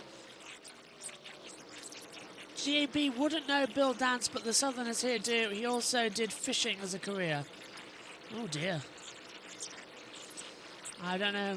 I'm not doing that. Best fishing is in New Zealand. Just reel them in. Yeah. Don't worry. I'm going to get all the fishing jokes in tonight. I won't flop out or anything, don't worry. That's telling me inside that race car he's tied up off. Which is what you heard on the in-car camera last time. You just heard him, bam, bam, you know, just having to lift off the throttle, hoping that when he would give it those quick lifts, it would rotate. And that only gets worse. Yeah, I mean, when you look at it right there, I mean, the 51 car is staying right with him. So he had a good lap the last lap. So, but he has to have clean air. So the worst thing that he wants to see is somebody beside him, and he's got a car in front of him, which would explain why the 51 of Cody Ware right there can pull to the inside of Denny Hamlin. Cody Ware with 20 lap pressure tires, even though he's several laps down. And Ty Dillon was also on pit road recently. That slowed him down there too. It slowed him down, but he's going to be able to work by. He's got to have clean air in order to not give up that time that he gave up. I think he can keep pace with Chase Elliott if he stays in clean air. But we'll see what Chase Elliott can do with that traffic. Hamlin now with about half a straightaway of clean air in front of him. It might be easier for that Chevrolet to pass those other 2 Chevrolets. What do you think, Blaney? Yeah. Well, you look over and one of them is 3 laps down, the other one's 4 laps down, so they'll probably. What's this coming through for the minor kip? Back in the day, we watched Bill Dance fish and Bob Ross paint. That was classified as entertainment, believe it or not. Oh, no Bob Ross disrespect here, guys. No, I love Bob Ross. I could watch Bob Ross paint all I don't day. even like painting, but respect to him. When Deadpool 2 did was it Deadpool 2's trailer and they did the Bob Ross version? Absolutely I never watched hilarious. Deadpool. You've never seen Deadpool? No. Oh, it's hilarious. I was never into that side of Marvel at all. You really should watch Deadpool. I've been told it's hilarious. Oh, it's brilliant. Laugh after There's another laugh. one with what, Ryan Reynolds in all? Yeah, yeah. He's hilarious, so I'm probably going to watch. Went to Wrexham over the Christmas period. Yeah. Oh no, Wrexham was fantastic. Loved it. Loved it. Loved the place. Loved the Sorry, ground. I just hate the treatment that Sky Sports gives Wrexham. It's embarrassing. Loved it. It's Absolutely literally a loved it. full com cam of the 2 Wrexham owners. I'm like, Yeah. lad, you wouldn't see Daniel Levy on a com box with you. That's Ryan Reynolds and Rob as well. Ryan and Rob, the Oh, owners of Wrexham. McKelney or whatever his Rob name McKelney, is. yeah. Wrexham, of course, very popular over there in the States, isn't it, with the Disney series Welcome to Wrexham? Right now, we've got 16 to go in the Pennzoil 400. Last year, we had 5 cautions. We've only had 3 this time. This is unbelievable. 21 lead changes last year, same as this one. 21. Gibbs up into 5th. That's a good race for him. Can he catch Bell by the end? What's the gap? It's doable. 0.79. Yeah, it's doable. Bell could catch it. Gibbs could catch Bell. As Ryan Blaney goes underneath and gets ahead of a very high Ross Chastain into the wall. Yeah, we sort of have to go back to the race every now and then, don't we? Because nothing's happening. Everything's sort of slowed down with tyre saving. We just don't want a caution. I'd like to end this one quite nicely, please. And round off a good day of action across the series.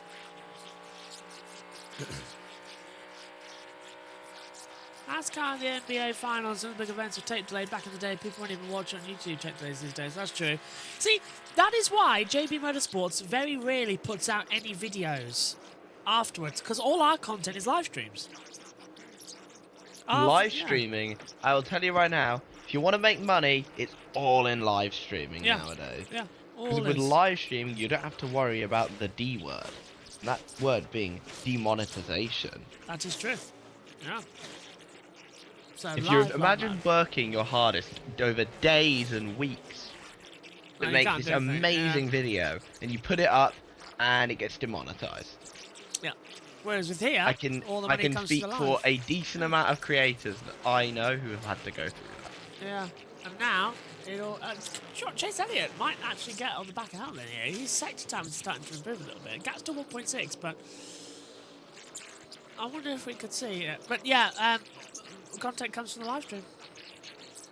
That's where the ad revenue comes from. It's time that a Chevy wins.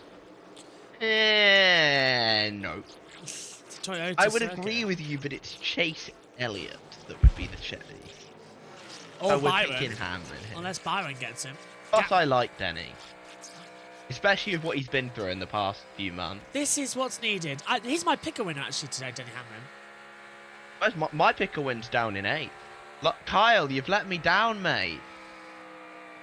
Never gonna forgive you. I just can't believe I might get a picker winner right. This is Hamlin's circuit. This is redemption day. After the don't forget he's racing injured, Denny Hamlin. He's got that shoulder injury that he got going through his parents' house rubble, and he's racing the whole season with that injury. Everything that's gone on, the court case, losing his father, losing the championship. Obviously, his father's worse than losing the championship, but his mother in hospital, family home destroyed, the court case. Everything that's gone on with him is just unbelievable that he's still racing, and hopefully this gets it through. And a little bit of redemption. I don't doubt that we're going to see a very emotional Denny Hamlin if he wins this race. I think we all might be emotional. Especially as he... I mean, let's just face it, everyone. And everyone's going to be like, no, he's not. No, Denny Hamlin's one of the best drivers in NASCAR history. Yeah. He's the best driver to never win a title. The only person you can debate about that is Mark Martin or Junior Johnson. Junior Johnson was much better as a car owner than he was as a driver. Hamlin's won here twice before, of course. It'll be a third win at this circuit. Is it 63 wins or something he has, or is it just 60? 60 on my board. I had earlier on. Yeah, it's Kyle Busch was 63, I think. Kyle Busch is 63, yes. You're correct, yeah. Denny Hamlin just told his crew chief, who's giving him updates on lap times from Chase Elliott. I don't need an update every lap. Yeah. Basically just shut up, let me race. He's had no super speedway wins. On restrictor plate, he's won 5. Short tracks 15. Road courses 1. That's 60 career wins in total. There he is. Unbelievable. And the stuff. Yahoo sponsor. Definitely something he'll be shouting if he wins after the race.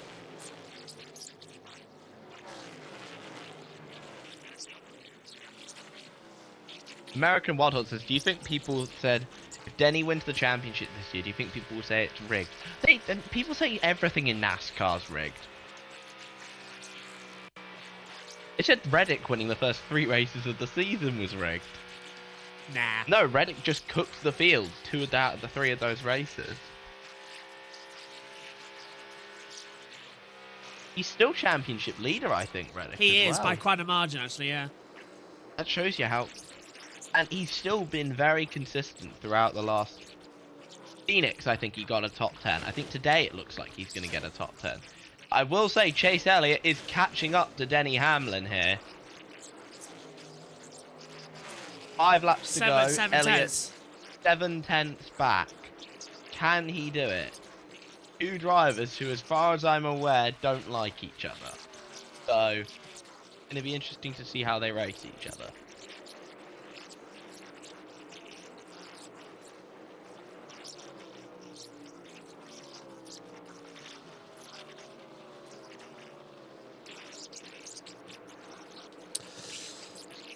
Four to go. We'll come up to the com-cam. We're going to see Denny Hamlin win it. Go on, Jack. Yeah, David Clark just said, never thought I'd hear Junior Johnson's name mentioned on here. Nope, you absolutely will. I love Junior Johnson. Half of the stuff we have in NASCAR today is because of him, including drafting. I will safely say, I'm going to use a quote from Slapshoes quickly. People say that if Junior Johnson had what we had today, he'd be unstoppable. His drivers will fire back with, "How do you know he didn't?" Fair point. This is going to mean something, isn't it? A lot for Denny Hamlin. It's going to mean a lot to the NASCAR community. It was the winter of discontent. So many people lost, so much tragedy. Denny Hamlin suffered so much. He lost the championship in the final lap on the final corner of the season. He was heartbroken. He was furious. His team, 2311, went through a court case that lasted over 12 months. He got wrapped up over the winter.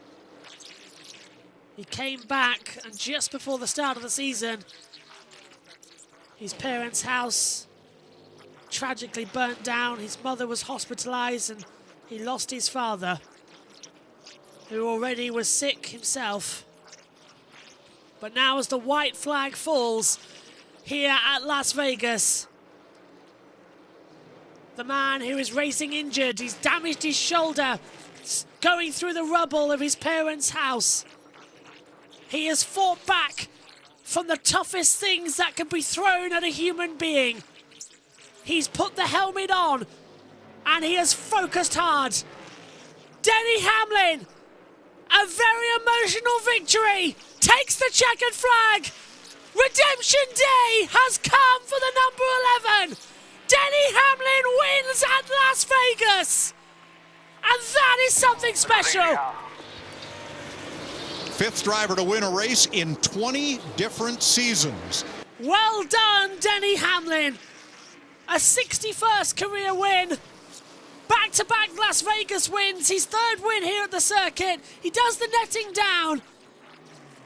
And I think we're going to see a little personal tribute. Jack, of all the things, that means something a lot more. That is something that we needed to see. Career win. Yeah. Career win number 61, Mr. Hamlin. Well done, mate. You know, round of Again, applause. as someone said in chat, he thrives off people hating him.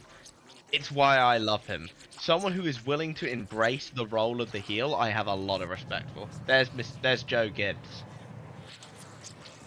Do you know, the loyalty that Denny shows to Joe Gibbs is unbelievable. I think there's a few tears there in his eyes. This is the most calm I've ever seen Denny. Do you know, I'll take it. Today I consider myself the luckiest man on the face of the earth. Who said that? It's Denny, wasn't it? I'm not actually sure. Do you know? Do you know that's good. That's a good news story. And he burns out the 11. I think, Jack, today it's safe to say that Denny Hamlin is everybody's favourite driver. Not everybody. No, I think definitely one of. Today, respect where respect is due. Today, that's it. Quote from Hamlin on the radio: "Old dogs can hunt." We ain't gonna have this man left on the grid for much longer. Enjoy him while he's here, guys. A win that should scare the field. I saw in the comments there as well from American Outlaw. Hamlin has got that bite back, hasn't he? Controlled race today between him and Bell. It was quite a strong battle. But Denny Hamlin, after the winter he's had, yeah, that was needed. Well done, Denny. He does what he does best and takes the win. Let's go down and hear from him. Our race winner. Back-to-back at Vegas. His third win here. His 61st career win. Denny Hamlin. Back to winning ways. And there's a fight going on. Hello. What's this down here? That's Ross Chastain. Teammate. Yeah. That's Suarez. And Daniel Suarez. Having a little bit of a conflict down on pit road. I was promised a fight. Denny gets out of the car. I know. And now the emotion. And the cheers from the crowd. He's still got it. I think this win means more to him than any other win in his career. That one was needed. Well done. Well done, Denny. Well done. I'm happy with that one myself, actually. Let's go down and hear from our race winner. A lot of fans here in Las Vegas. First question, though, Denny. What you were able to accomplish today. You had the speeding penalty, 31st to first in no time at all. And then you were able to hold off Chase Elliott hard charging on the longest run we had of the day. How did you overcome and get back to victory lane today? Being part of Joe Gibbs Racing in Toyota, that definitely helps the situation. But, over the last few races here, just had a dominant car and makes me look good when I can drive cars like this. But I got to thank the whole team. And they're the ones that made all this happen. And there's the girls.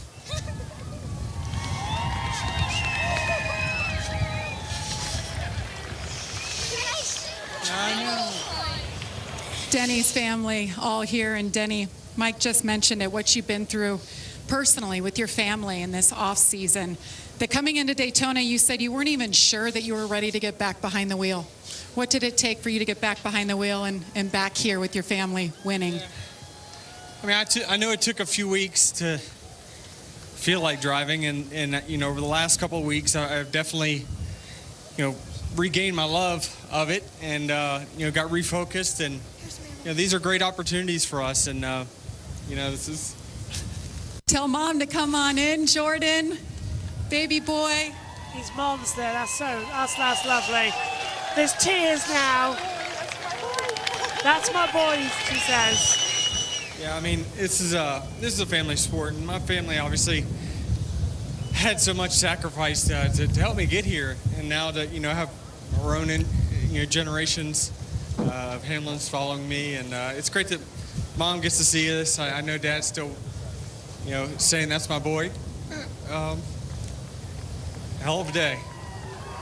Denny, it's a big moment, too, in the record books. You become the 10th winningest driver ever in this sport, surpassing our own Kevin Harvick. What do those records mean to you? My name stands out, amongst those are legends of the sport, and I feel very fortunate to be on the list. But, those guys were far more talented than I have ever thought about being. I just work really hard. I still, to this day, work really hard at my craft to try to continue to get better, and days like today certainly make me feel happy about where I'm at in the sport still and what I can still do. It's a family affair, no doubt, for Denny Hamlin, who wins at Las Vegas. Do you know, Jack, I've very rarely been moved to tears in the commentary box. I had to fight tears back then, because when his mother came out and said, "That's my boy," that's exactly what his dad used to say, and the emotion, it gets to you right in the throat, and right in the heart. That was fantastic. That is a good news story for Denny Hamlin, the Hamlin family, the whole of NASCAR. What did you make of the race? Solid race. I definitely enjoyed it. Denny still got it. What else can I say? He's still got it. 20 years in, still just as good as he's always been. Definitely looking forward to the next race, which I think that he's going to be a favourite to win. I'm still trying to find out what happened between Chastain and apparently Ross put his hands on Suarez. Oh, yes, you got to fight. I'm going to send it in NASCAR chat. Hold on. This is the onboard I've got which was recorded by Stephen Taranto, the legend himself. I wonder where that came from then, what the situation was. I have no idea. We'll find out. Yeah, we will, because we're going to hear from the top three. We'll hear from them all coming through today. Hamlin making his way back with his girls in the car to victory lane. What a day. Stay with us here on JB Motorsports and USN as we're going to hear from the drivers, wrap up the show. Long way to go. There's tears streaming down Denny's face right now. He is wiping them away. What a day. What a day. We'll confirm the result. Oh, the brakes are on fire, Jack. How many rear brakes are on fire? Somebody, I don't think he cares. No, but I hope someone gets those, that extinguished quite quick. The rear right brake's on fire. Yeah, I don't know what happened between. I'm trying to find out what happened between Ross and. Yeah, Ross. Suarez goes up to Ross on pit road. The two have a conversation. Ross then shoves Suarez, and then they're separated. Just a quick points update. Tyler Reddick now leads on 225 points. Bubba Wallace on 153. Sorry, correction. I'm going to correct myself there. Tyler Reddick leads on 255. Bubba Wallace on 194. It's a 23-11 1-2, and the 23-11 winner just won. Let's head ahead to Chase Elliott. Looked like maybe just a few more laps. This 9 car really came to life at the end of runs. Yeah, it was definitely better there, towards the end than we had started the run, and I thought there might be an opportunity. I knew that he was starting to get tight, there at the end of runs, but yeah, man, just as bummed as I am to come up that close to to a win, just I have to kind of bring myself back to a reality check and just how much better we ran today than we've been running, and so it's I'm balancing that, right?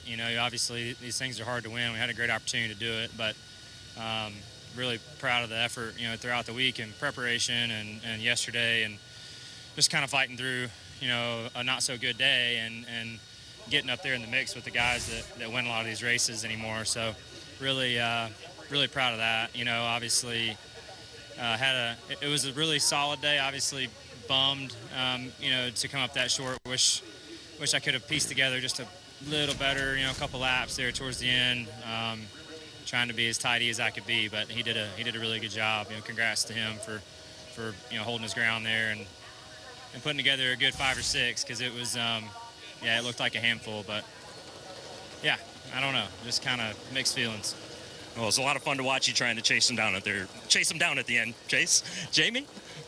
And William Byron, his teammate, finishes third, led 26 laps. William, I thought for a while there it was going to be a battle between you and your teammate, but Denny got away. What happened on that last run? Because you were so strong on the long runs. Yeah, we, I thought we were in a pretty good restart lane, and everything went well, and I just got super loose into 3, just kind of got in a bad spot. So hate that, because I felt like it kind of hurt my tires or heated them up, and it was hard to make ground up after that. So, but yeah, this is a good run for us. The Raptor Chevrolet team was really good today, and just kind of I just feel like this is more what we're accustomed to. So just really proud to see that effort and everyone back at the shop working hard on the, like you said, the new body and everything, and just kind of getting everything dialed in. So hopefully we can put more runs together like this and just keep stringing them up.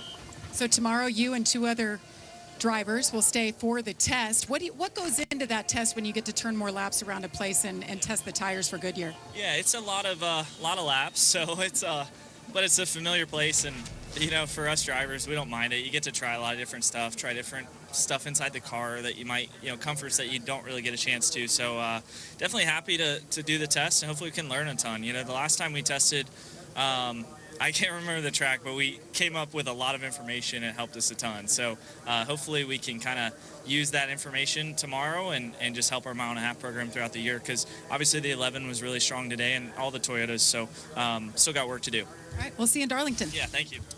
Josh. All right, thanks a lot. Yeah, thanks very much. As well as we get ready for this one, the victory lane celebrations are underway as Dan and his girls get absolutely drenched on top of the car. Jack, your final thoughts, please, on this amazing day.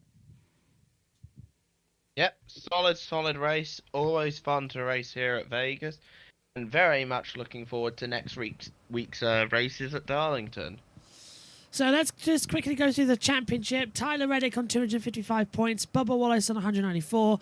Ryan Blaney 188, Denny Hamlin on 177, Chase Elliott 168, Christopher Bell on 164, Kyle Larson 157, matching William Byron, Chris Buescher 146, Ty Gibbs 140, Joey Logano 135, Brad Keselowski 127, and Ryan Preece 125 coming into it. We'll have the full update for you on the Grid Tonight show, which is coming up shortly. You'll be redirected to all of that action coming up. My thanks to Jack for joining me in the booth tonight as well. Denny Hamlin puts the checkered flag sticker on his car. He's a 61-time NASCAR winner, moves ahead of Kevin Harvick and into the top 10 for the all-time winners in NASCAR. Forget all of that. There's only one person that he's thinking of right now, his dad. He's won here tonight. Denny Hamlin wins at Las Vegas. Finally, his luck has changed. We'll see you next week at Throwback to Darlington. Take care. Bye-bye.